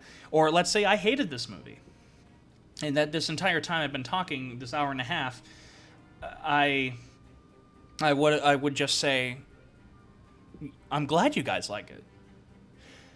I'm glad you guys like it. You guys saw something in this movie that I didn't, and I can really respect that. I really can, because it's just a matter of opinion. These aren't facts when discussing a movie of any kind, is that they aren't facts. We aren't talking about facts. We're talking about a completely subjective medium. And the fact that he says that we're all idiots for liking Shin Godzilla. Norman England, and I'm not afraid to say this, and I would say this to his face too, he is an idiot. A complete and total idiot for thinking like that. And completely arrogant because of that, even though he's made nothing of worth since bringing Godzilla down to size. Which, I mean, granted, that is a really good movie, but he's made nothing of significance since then. Other than that he got to wear a Godzilla suit. Whoop-de-fucking-do.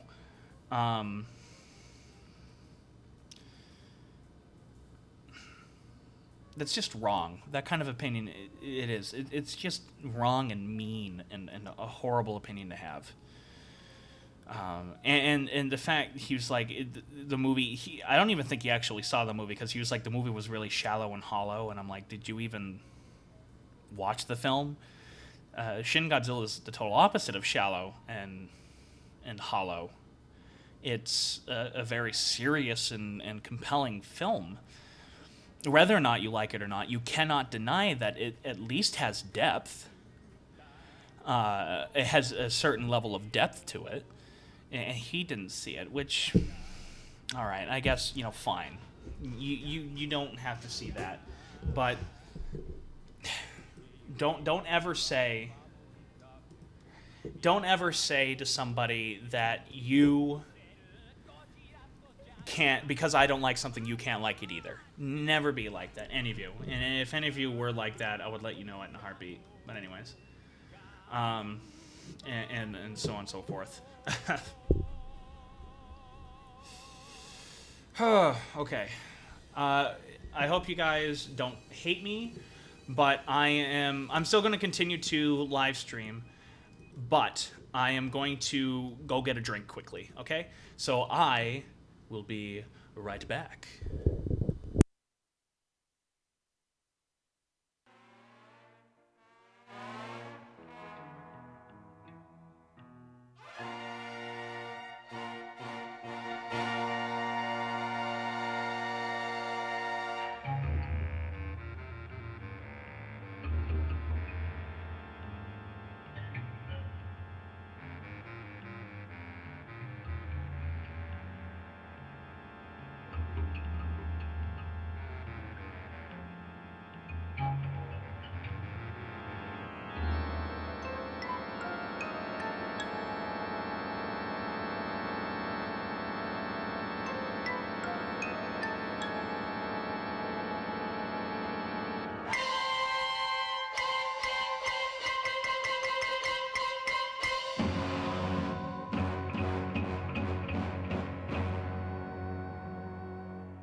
鳥も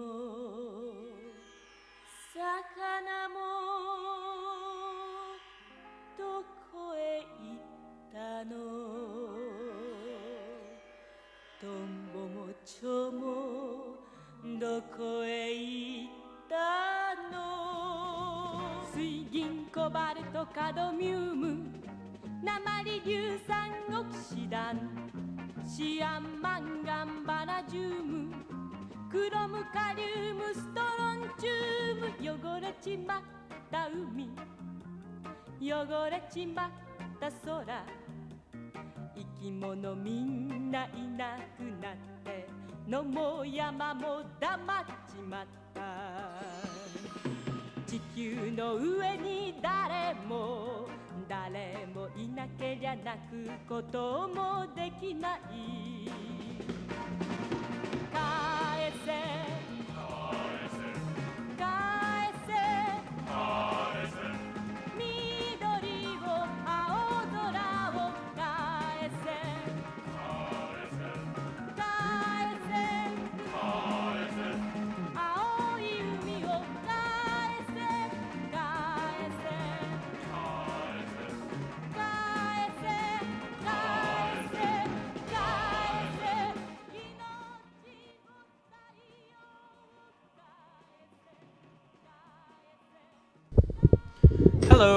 I'm back.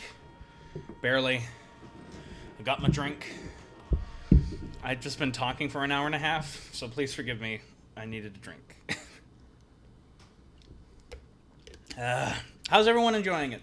I know I've just been rambling on for an hour and a half, like I said before, but how's everyone doing, actually? How's everyone doing? I knew that Save the Earth as an intermission music everyone would enjoy. I'm probably going to get flagged for copyright, but I don't give a shit. It's totally worth it.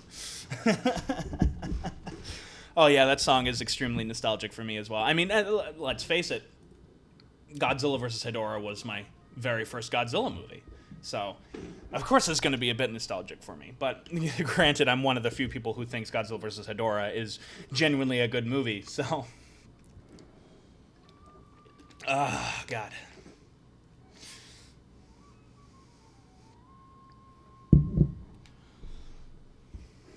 I really don't think I have the Godzilla vs. Mechagodzilla soundtrack on my computer anymore.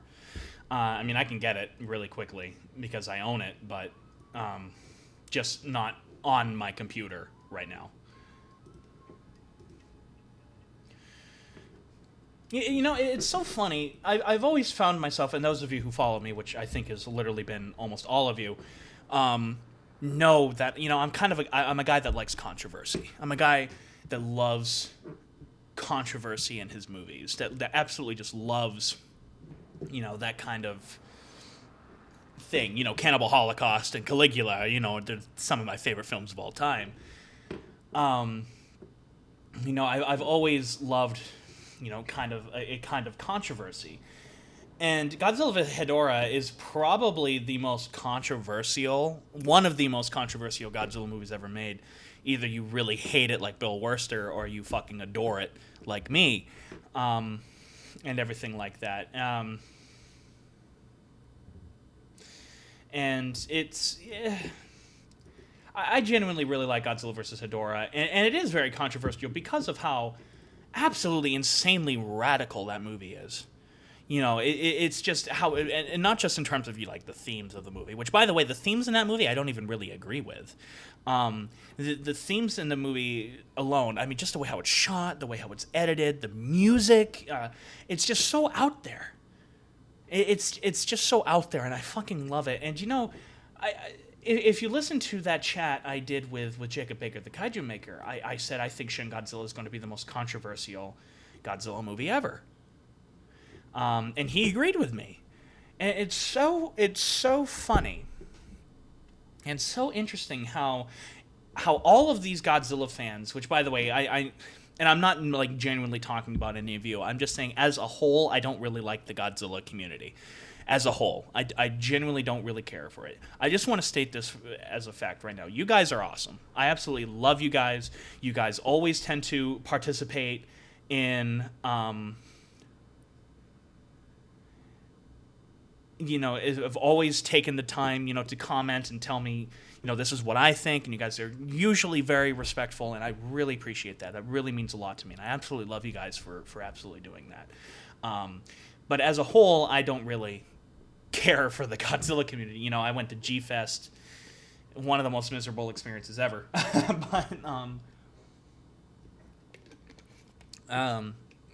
But you know, it was so funny because of just how much debate that this movie was getting, and you cannot deny that this movie was getting a lot of debate before people saw it and scrutinized. And, you know, I was one of those fuckers who was, you know, trying to scrutinize everything, even though I felt like I was trying to keep a more open mind about everything.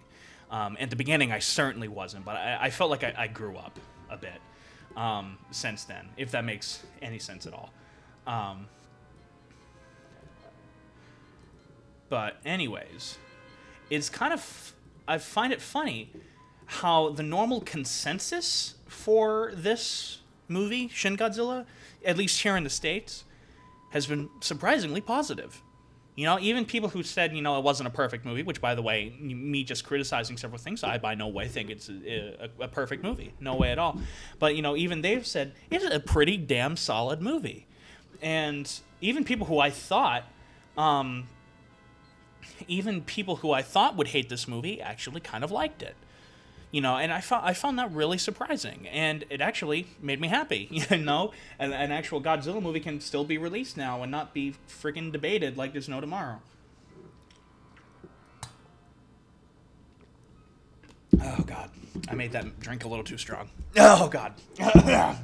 But anyways, yeah, my G-Fest experience as a whole, there were some really good things that came out of it. Like, I got to meet Brayton, Forever Kaiju. Like, that was fucking awesome and everything like that. But as a whole, I don't think I felt like, looking back at it, I regretted it. I regretted going. I wish I went on... I really wish I went on my own, because then I wouldn't have felt forced to comply with the group that I was with. Not that they were forcing me to comply with them. I just want to make that very clear. They were not. But I just kind of felt like I needed to stick with them. My own fault. That was my own fault. But... and stuff like that. Like they were very much so into the art room, the artist gallery, where they were talking about comics and everything like that, which with the group that I went with made total sense. But those of you who know me, I don't read comics. I don't like comics at all. Little did I know that they were like really doing like a bunch of independent films down in the basement level, where like a bunch of people were there talking about independent films and stuff like that. I'm like, oh God, I should have gone to that. That was my biggest mistake at G-Fest, was not standing up for myself, really, for myself. Not again, they weren't forcing me, but just basically saying to myself, no, go do what you want, Adam. Go downstairs and go talk to those independent filmmakers. I really wish I did that. Really did. I also got to meet Billy DeBose in person for the first time. He's a totally awesome guy. For those of you who don't know who that is, he made Godzilla Battle Royale. Ironically, a very controversial a fan Godzilla film, even though I think it's completely awesome. Godzilla Kiru. If you can go to G-Fest, fucking go. Go. I mean, just because my experience there wasn't very positive, doesn't mean that yours won't be. Absolutely go. Absolutely go. Have fun. Despite the fact that I had a pretty miserable experience there, I want to go again, just with like a different group of people. I would love to go back down there to be able to do what I really want to do, especially now that I kind of know the flow of the area. I would love to go back down there again. Absolutely go if you can. I recommend it.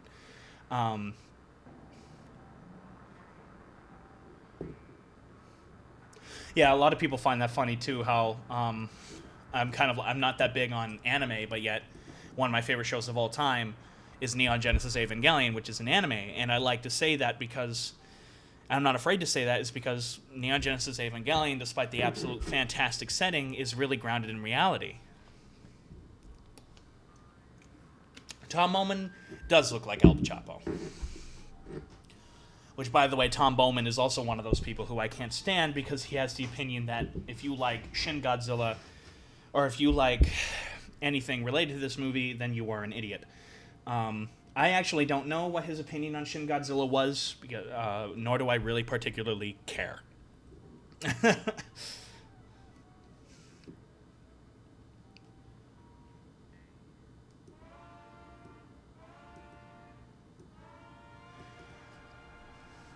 I knew that I liked this movie. Then again, it's a Godzilla movie. Gonna be hard to dislike, LOL.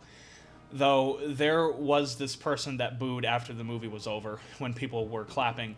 No one clapped in my theater, which, by the way, is another thing that I want to bring up about this movie in comparison to Godzilla 2014. Godzilla 2014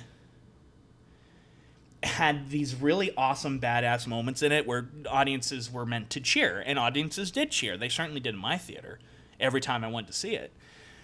Shin Godzilla was not one of those movies where you were meant to cheer. Not really. As for the person who, you said somebody booed in your theater after everyone clapped. So I remember my second time I went to see it, somebody went like, "This movie was ridiculous." And like that was the only thing anyone heard from the audience. And I know that someone next to my friend James, who I was trying to explain some things to him, like, he just looked at me, he was like, "What does that mean?" And so I was just trying to explain it to him because I kind of knew the backstory. The person beside James then shushed us, saying we were trying to watch the movie, only for then 10 minutes later, that person to fall asleep and snore very loudly. it always that just made me kind of laugh. But there was that one person who said this was ridiculous, everything like that. But not everyone's gonna like it, though. I think genuinely the consensus for the movie has been pretty positive, actually very positive. I think it has like a 76% on Rotten Tomatoes. That's awesome. That's great. It's like unheard of for a Godzilla movie.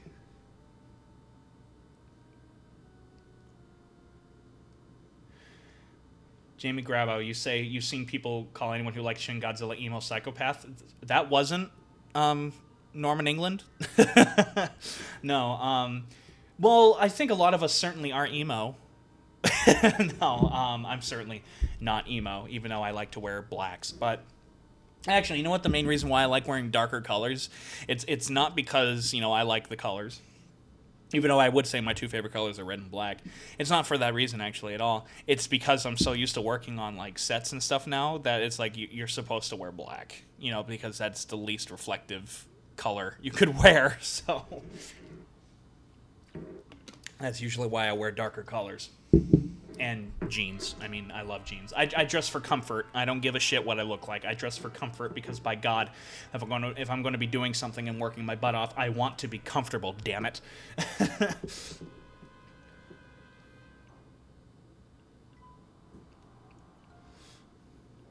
Oh, it has an 85% on Rotten Tomatoes. That's awesome. That's even better than I thought.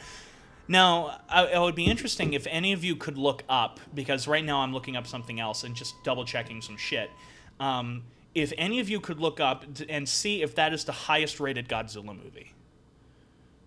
If that is the highest-rated... Well, no, I think maybe the original one. The original one had a 96? Maybe. I could be completely wrong. Oh my God, I love this. I love this track. Oh my God. Everyone be quiet, even though I'm the only one talking.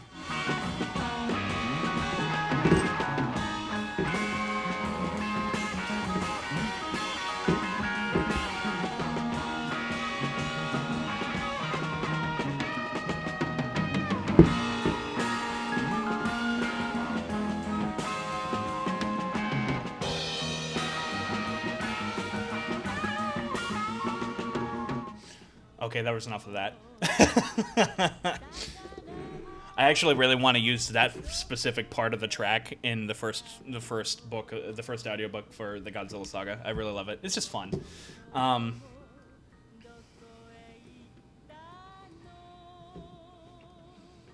Yeah, I imagine the person saying this movie is ridiculous. He did sound a bit like Minya, a complete and total retard. I also love the fact that this movie has been so successful here in the States that Funimation extended the release date another week. I thought that was really cool as well. Which the movie, by the way, has been surprisingly successful, because where I am on Long Island, literally every night Shin Godzilla has played at one of the theaters, the first theater I wanted to go to has been sold out. Every single time. Like, I pre-ordered my tickets the first night, and I was a little late getting for the second night, so I went to another theaters, which, by the way, that theater that I went to the second night was amazing, and I'm certainly going to go there from now on. But that theater was sold out every night, and then so was the one in the second theater I went to, sold out every night. The only reason why I was able to get in there was because I bought my tickets. I pre-bought my tickets. It sold out by the end of the night. Every single night, it was always sold out by the end of the night, and I really like that.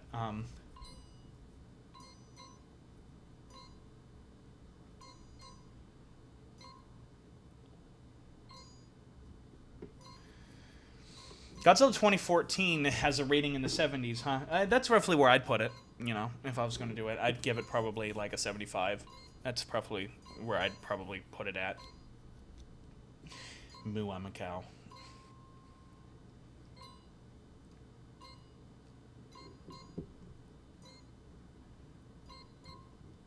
So you guys have heard me ramble on forever. Was there anything that you guys didn't really care for in Shin Godzilla? What was it that you guys didn't really care for? I'm very curious. Thank you, Godzilla Kiru. The Godzilla audiobook, it's still being worked on. I'm almost done Godzilla vs. Titanosaurus. I'm really close to being finished. I've been on like a writer's kick lately, trying to write 3 pages of it a day. which I know 3 pages doesn't sound like a lot, but when you're writing a novel, it is a lot.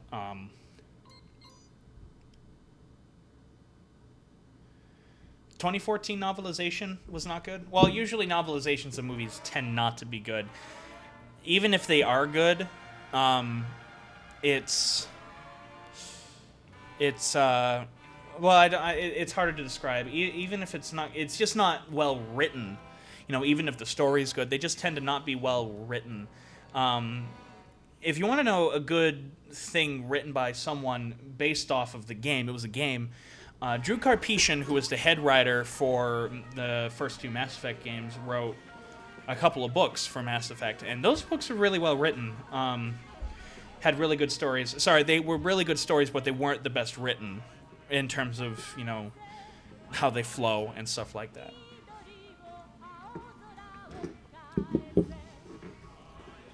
Alex the Kaiju fan, you didn't care for the humor. Huh. I did. I liked it. It made me, again, it didn't make me lol. It made me chuckle, and I didn't mind that much. What in particular didn't you like about the humor? If I could ask Alex. Jamie Graba wasn't a fan of Patterson either. You didn't really like how Godzilla freezes? And yes, I can certainly agree with you that the CGI was very questionable at some points, but I've already discussed that. As for how Godzilla freezes, even though like he doesn't technically freeze, it's I don't know really how else to describe it other than that. So you got a point there.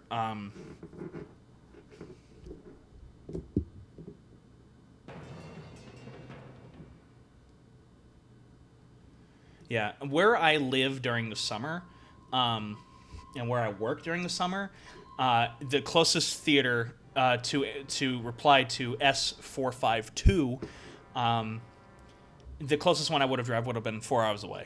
It would have been 4 hours away where I live in New Hampshire. But me living on Long Island, the closest one is 15 minutes away. So you pick your poison. But I certainly know that feeling, because when Pacific Rim came out, no theaters were playing it close to where I was, and that really pissed me off. I traveled to go see Pacific Rim in a drive-in theater, which was quite an experience, by the way. Getting to see a giant kaiju movie in a drive-in theater like my father would have when he was a kid, watching, Godzilla double features at a drive-in theaters. I thought it was such a great experience. If you have a chance to go to drive-in theater, by the way, I recommend it. It is so much fun. Oh, it's one of the greatest theater experiences ever. Truly, one of the greatest theater experiences you could possibly have. Yes. Okay. Does anybody else, by the way, because in case you don't know, what I have playing for music in the background is from, if you guys can even hear it, is from Godzilla vs. Hedorah. Does anybody else find the soundtrack for that movie really unnervingly creepy? Just curious, because I know, Patrick doesn't like the score at all, but Patrick Galvin doesn't like the score at all, but I was just curious to see if you guys like it, or if you think it's just really creepy. Jamie Grubba, I can actually agree with you. I wish Godzilla's freezing was a bit more slow. Maybe not painful, but slow. At least slow. And I would have had him kind of reacting to it a little more. Like maybe annoyance, or maybe... Pain probably could have worked. Like it's just something that he kind of has to go through. It goes into... that could have easily played into sort of the unnaturalness that is this particular incarnation of Godzilla. Where everything about him is just absolutely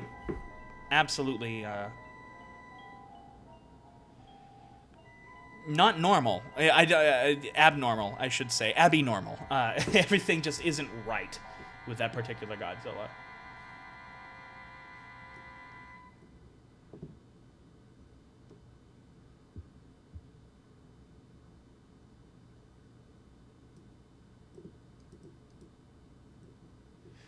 Oh, Alex Kutcher. Oh, you didn't like the guy getting excited in the chair? Oh, I laughed so hard at that.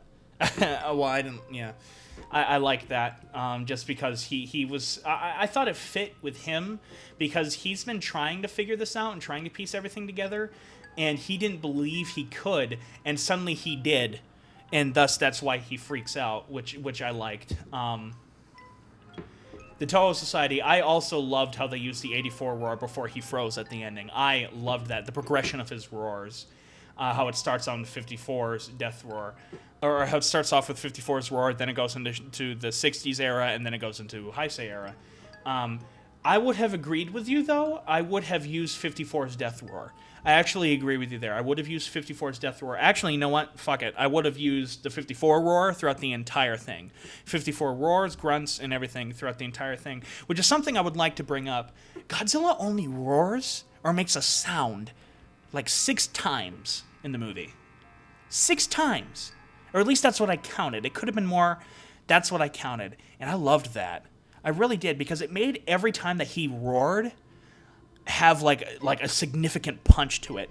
Believe it or not, in Godzilla 2014, I believe they did the same thing very well. When Godzilla like gives a full-blown roar, it really hits you because they didn't overplay it.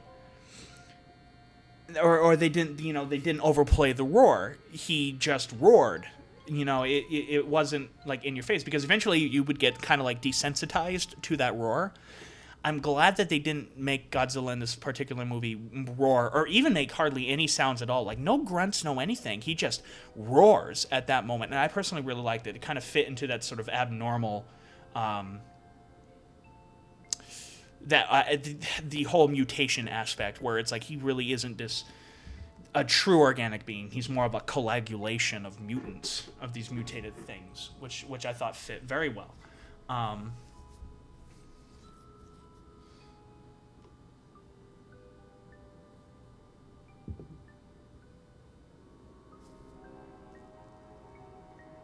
Godzilla 154, Godzilla vs. Mothra 1992 is your favorite movie. That's funny. Certainly not one of my favorites, but I really like the movie. I have a lot of nostalgia for it. It's one of my first ones. Jamie Grobo, what kind of Godzilla films do you enjoy more, versus films or solo films? I prefer versus films. However, I'm so bored with versus films, I'm very happy that they did a solo movie. And in my opinion, they did the solo movie right, where Godzilla was the focus. He was the focal point of the movie, and rightfully so. Godzilla vs. Destroya is your favorite Godzilla vs. Kiru? Well, you and I can agree there. Godzilla vs. Destroya is not my favorite. Mine will always be the original one, but it is easily number 2.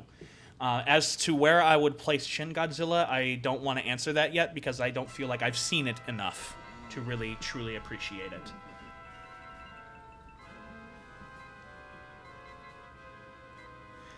Actually, you know what? You bring up a very good point. You say that I enjoy versus films more than solo films, but solo films are objectively far more intriguing and maybe even better. I can agree with you on that, actually, because the 2 solo Godzilla films, the original and 54, are very, very intriguing in terms of their plot and in terms of, what as things kind of unfold. And now this movie, Shin Godzilla, is definitely intriguing, though mainly more for the plot instead of the characters. Well, of course, mine will be Godzilla 54 too, Jamie.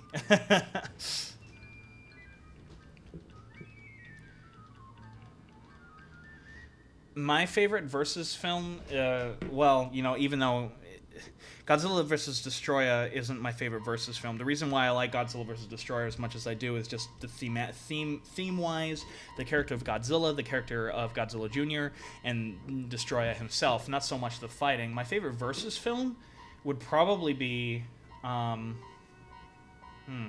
a good one. I gotta think about that. Probably Mothra versus Godzilla. I just really loved the use of their powers in that movie, and I thought the fighting was very, very dynamic. My favorite shot Godzilla versus film, though, is Godzilla versus Gigan, even though I don't really like the movie as a whole.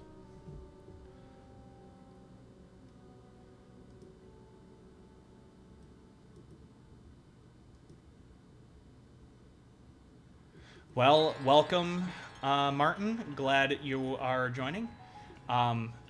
You just saw Shin Godzilla again today? Well, awesome. How did you like it? I hope you liked it. I just want to say that the original Godzilla is not my favorite film of all time. It is right up there. I think I'd put it in like number 3, but it is not my favorite film of all time. But it's really close. Oh, I completely agree, Godzilla 154. It is so sad when Godzilla Jr. dies and Godzilla has to deal with it. Because even though I don't want to talk about Heisei Godzilla very much, I still want to kind of stick with Shin Godzilla. You know, even though Godzilla Jr. or Baby Godzilla was like the one thing that gave that particular incarnation of Godzilla solace, and it was just ripped away from him, and he was powerless to do anything to help him. Which that's certainly the most tragic element about that movie, which is why I love it so much. Ugh. Okay. You know, what was something else that I really liked in Shin Godzilla, in terms of the human aspects of it? There are literally these two characters are literally only in 2 shots in a movie, but I can remember them, which is a testament to Hideaki Anno. Before the Taba strategy begins, there is this sergeant, and then there's like this younger soldier, clearly like probably a private or a corporal. They're walking up these steps, and the corporal is like really nervous, like what are we going to do? And the sergeant is like, just treat this like a drill. Everything will be fine. And I really liked that. And then all of a sudden, after Godzilla utterly obliterates the defenses, the Taba strategy, and utterly obliterates the defenses in a blaze of glory, all of a sudden, those same 2 characters are there in this smashed tent, and the corporal's like, all right, now what are we going to do? We can't really do anything. And then the sergeant pats him on the shoulder and says, yes, there are. We still have a job to do. There are soldiers that there are civilians that still need to be evacuated. We can at least help them. I absolutely loved that scene. I did. Again, and I remember those 2 characters. They were only in two shots in a fucking movie, but I remember them because I thought that those 2 scenes really captured what I want with the military in the Godzilla saga. As well as it hit me because of how human it was without any more dialogue for them being needed, which is a testament to the writing, and so on and so forth.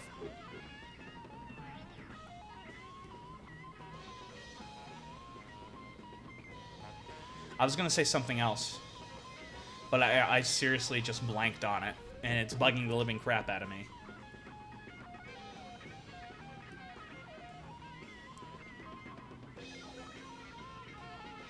God damn, this is bugging the living crap out of me. Oh well.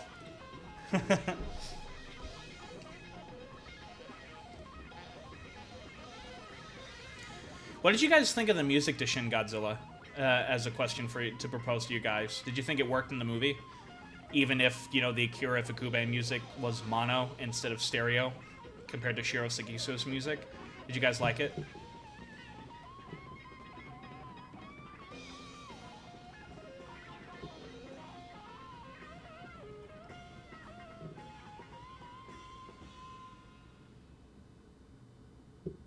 Jim Grabo, to answer your question, would you want to see Shin Godzilla? If they made a Shin Godzilla sequel, would you like to see monsters spawned by Godzilla or monsters created by man with their own origins? I would rather see monsters spawned from Godzilla, personally. I would really prefer if all of these new monsters that came up would be spawned by Godzilla. Like, Godzilla was the catalyst for the all. But, admittedly, I hope that that's not the case, because that's what I do in the Godzilla saga. And I want to be at least a little bit original with the Godzilla saga.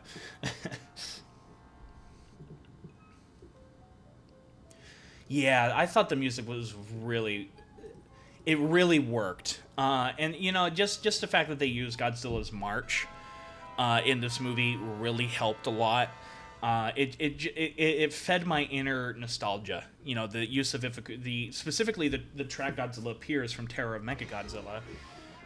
The fact that they used that, which is my personal favorite incarnation of that particular march, I love. I always loved it. Did I care? I didn't really care that they used a track from King Kong vs. Godzilla, but it is a very recognizable track, so I won't really argue with that either.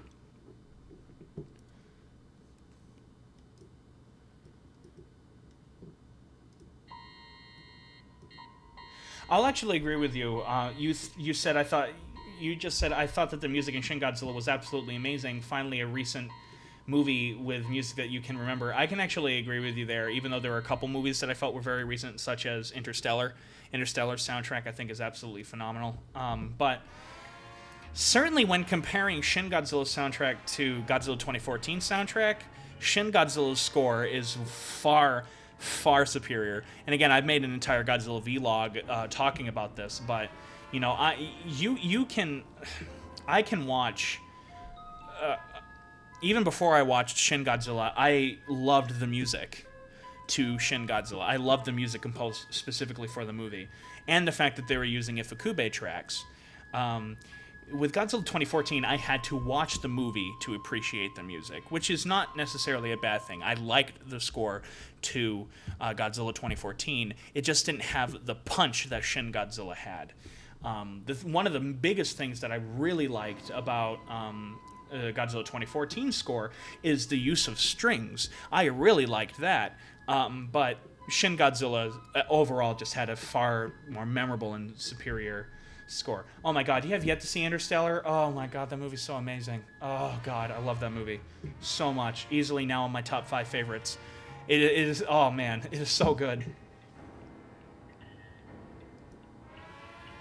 Oh, you didn't like the silence during the meetings? I thought the silence worked during a couple of scenes. Like, for example, at the very beginning of this movie, the Prime Minister meets with a couple of biologists, and there's just like this awkward silence in the room where none of them are speaking, and then what they say is total bullshit, which again kind of goes into the satire of this movie. I really like that, and then the Prime Minister's like, that was a complete fucking waste of time, as he walks out. I really liked that. I thought like the silence there really worked because it really served the sort of satire of the whole thing, and it wasn't overly funny. It made me chuckle, but it wasn't like laugh out loud, hysterical, in your face funny, which I thought was this movie's strength. Was that it, oh my.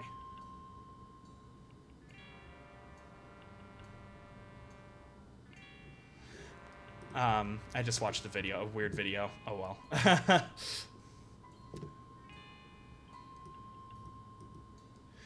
Godzilla Kiru, I agree with you. Godzilla 14's roar kind of sounded like a lizard hiss.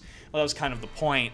Godzilla's roar in Godzilla 2014 was very organic, and that's because that was the entire theme of that Godzilla movie, was the organicness of that particular Godzilla, which is funny considering how in Shin Godzilla, that particular Godzilla is kind of the opposite of that. And also the juxtaposition with the use of the classic roars in that one, how they don't necessarily really fit, worked as well, because it goes into the whole idea that this Godzilla is not normal. This Godzilla is not something truly... It's not something that should exist. It's something that was created by accident. It was something that was created because I'm going to say our arrogance, but that sounds too pretentious. I don't mean it to sound like that. And the juxtaposition really worked as a result, because that's what Hideaki Anno and Shinji Higuchi and the designers wanted with this particular incarnation of Godzilla, and it worked as a result. Matthew Bennett, you think the 2014 Roar is one of your favorites? It's not one of mine. It really isn't. It honestly isn't one of mine. I think it's a little anticlimactic, but it works in context of Godzilla 2014. My favorite roar will always be the 84 roar. Then after the 84 roar would be the original, but it does its job. And it fit within the context of that movie. Like, if that roar was used with any other version of Godzilla, I don't think it would work. Just like how if the GMK design was used in any other Godzilla movie, it wouldn't have worked.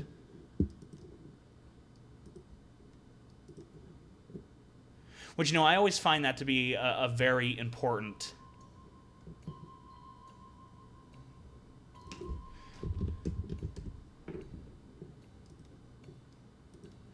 It's important for things to work in context with the movie, because if they don't work in context with the movie and kind of come off as like random, it doesn't really work. It doesn't fit, and I don't find it very good. And a great example of this comes from Batman v Superman, where Clark Kent and Bruce Wayne meet. It makes no sense why these two characters would meet, because Clark Kent is like this know-nothing reporter, right? Even though he knows everything. He's this know-nothing reporter at this damn... I don't even know the name of the fucking newspaper station. And all of a sudden he's meeting Bruce Wayne. Why was he invited here? The only reason why that scene exists is because they wanted people in the audience to fangasm. That's not why things should be made, because if you really look at that scene, it makes no utter sense. You need things to work in context with the movie. If you're going to have a scene where you want people to cheer and you want people to go, fuck yeah, do what Godzilla 2014 did and have it work in terms of the context of that particular movie.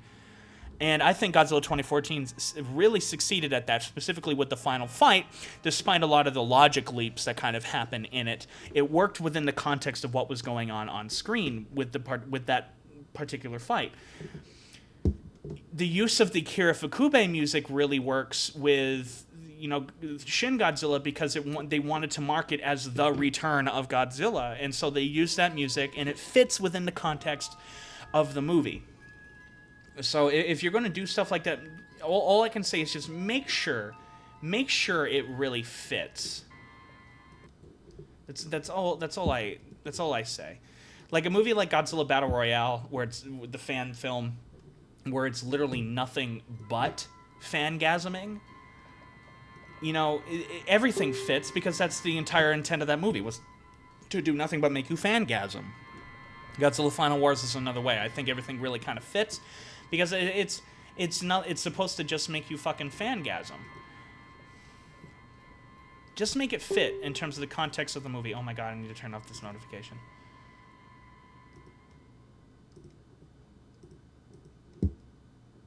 Yay. Okay.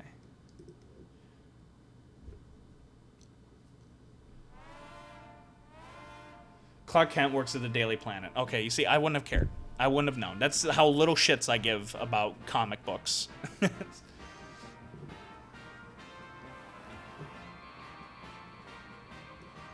Soggy noodles, noobs.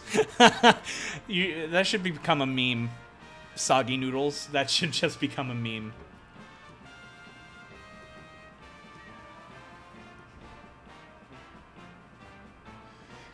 Godzilla Kiru said, for me, if someone made a fan-made fight or a movie about Shin Godzilla and Godzilla 2014, it'd be kind of like nature versus non-nature. If that makes sense, if Shin didn't come from nature, then being like Ghidorah, yeah, it would certainly make sense. I completely agree with you. It would certainly make sense. And the fight would be interesting, too, because you have, again, as I've said before, Godzilla 2014 is clearly a brawler, while Shin Godzilla clearly is not. Shin Godzilla is clearly a kind of, inorganic pile of crap. And I'm not saying that as an insult. It would work within the context of that. And it would be interesting. And how Shin Godzilla is a giant tank. It'd be an interesting fight, to say the least.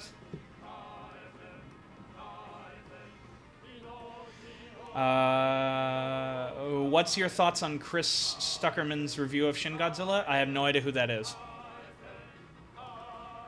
Martin, I have absolutely no idea who that is. I'm really sorry, but I can't really answer that question because I haven't read anything about it.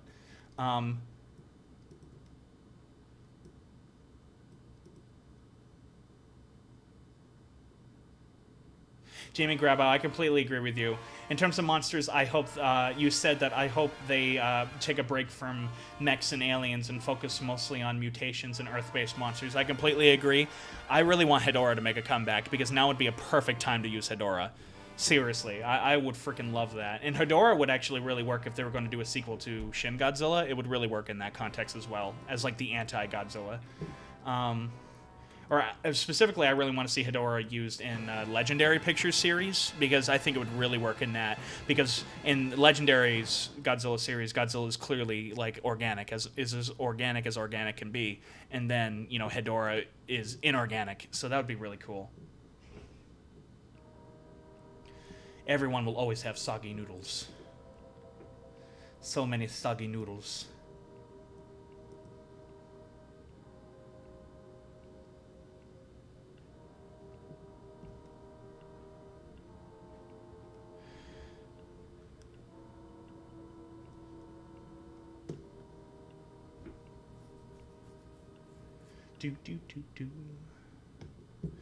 Well, guys, is there anything else you would like me to talk about, or anything you would like to bring up?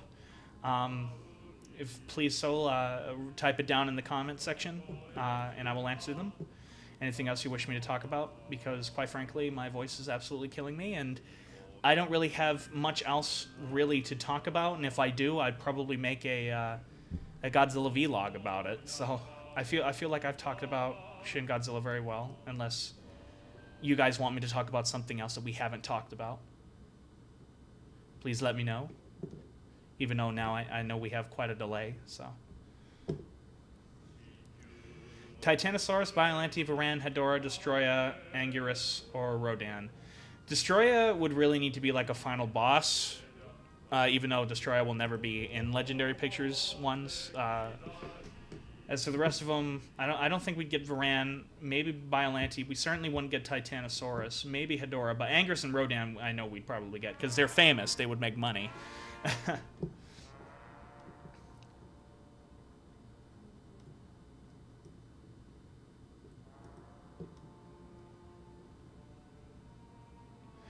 What's your favorite tracks in Shin Godzilla?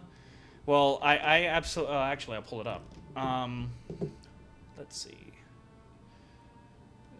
Shiro Sagisu, Shin Godzilla. Persecution of the Masses is my favorite track from that soundtrack, but I love the Taba strategy, and I absolutely like Search Operation. And again, this is from the music composed by Shiro Sagisu, not the Akira Fukube stuff. And let's see, there's one other track that I really like. Well, of course, the Evangelion stuff excluded. I love the Evangelion stuff as well. The other track that I like, Under the Burning Sky, is the other one. No, I'm sorry, not Under the Burning Sky. I think it's called Defeat is Not an Option. It's the one right after the Tapa strategy. No, it's called Defeat is No Option. I really like that one. That one's really kind of like dark and brooding. I really like that. I thought it really worked in that particular scene, which is something else that I find very funny about this movie. The music was not written to necessarily match what is going on screen, which, I mean, it does, but the music is not composed to, go with the edits of the movie like most music is. The music is done very much like what Ifukube would do. Ifukube would write music to simply underscore a scene, and which is one of the things that would separate him from most other composers. Shiro Sagisu did very much so the same thing in this movie, with a couple of exceptions, of course. But the music in this movie in Shin Godzilla really underscores the scenes that they play in, particularly Persecution of the Masses, really underscores that scene instead of go with the scene, if that makes any sense. And it really works. It works surprisingly well, and I know for a fact that it was done on purpose, considering how much both Shiro Sagisu and Hideaki Anno and Shinji Higuchi are such fanboys for the Showa era.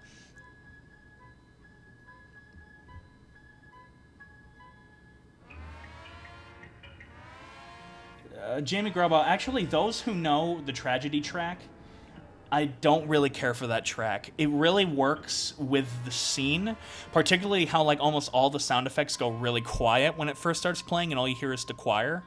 And it really works in context of the scene, but I don't like listening to that particular track on my own, like on its own. Persecution of the Masses I can listen to on its own and just fucking love it. In fact, I do that quite frequently. Yeah.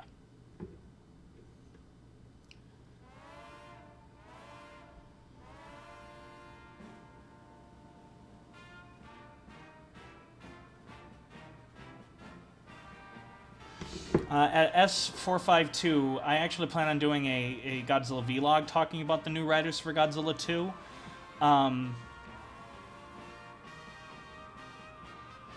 I wouldn't mind seeing a more horror-related Godzilla film with like Godzilla meets H.G. Wells' War of the Worlds kind of vibe. I wouldn't mind that either. I really wouldn't mind that either. But I plan on doing an entire Godzilla vlog discussing the new writers for Godzilla 2 and how happy I am that it is not the same writers from the first Godzilla movie.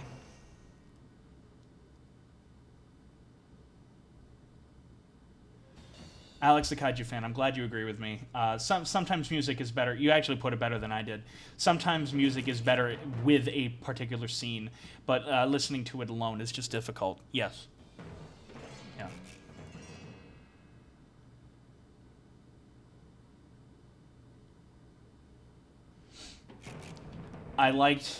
Martin says, I liked the film Shin Godzilla, but it's not my number one favorite Godzilla film, although I really loved how Shin had an apocalyptic feel to it. Yeah, you know, it's certainly not my favorite Godzilla movie. I mean, I can't really rank it yet properly because I feel like I haven't seen it enough to do that, and I don't want to be one of those people to overreact like I did with Godzilla 2014.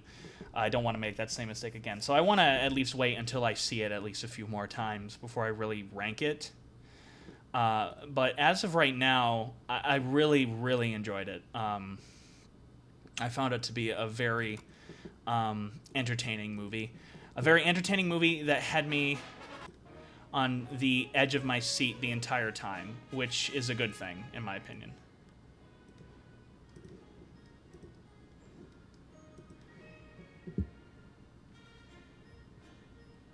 So I guess that'll about wrap it up.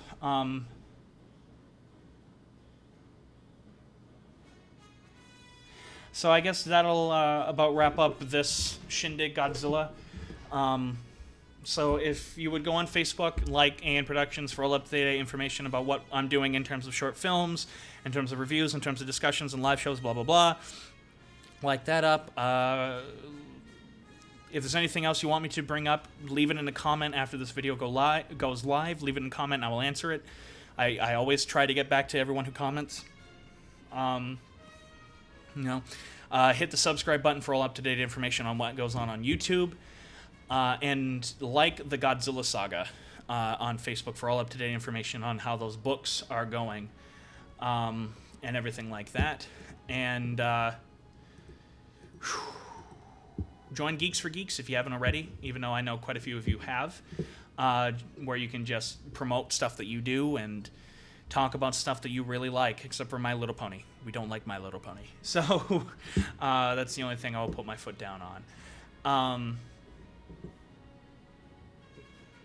That was a joke, by the way. But I guess that'll be it. Thank you all so much for listening and participating. I had fun, even though my voice is killing me now. Hopefully I didn't bore you guys too bad. And thank you all. Absolutely. Thank you all for joining me. I had fun. Hopefully you guys weren't completely bored, even though I just said that. You see, look, I'm going around in circles. Isn't that great? And hopefully I will talk to you guys later. And thank you all for joining me. And you guys are absolutely amazing. So I guess in the end, this is Adam Noyce saying sayonara.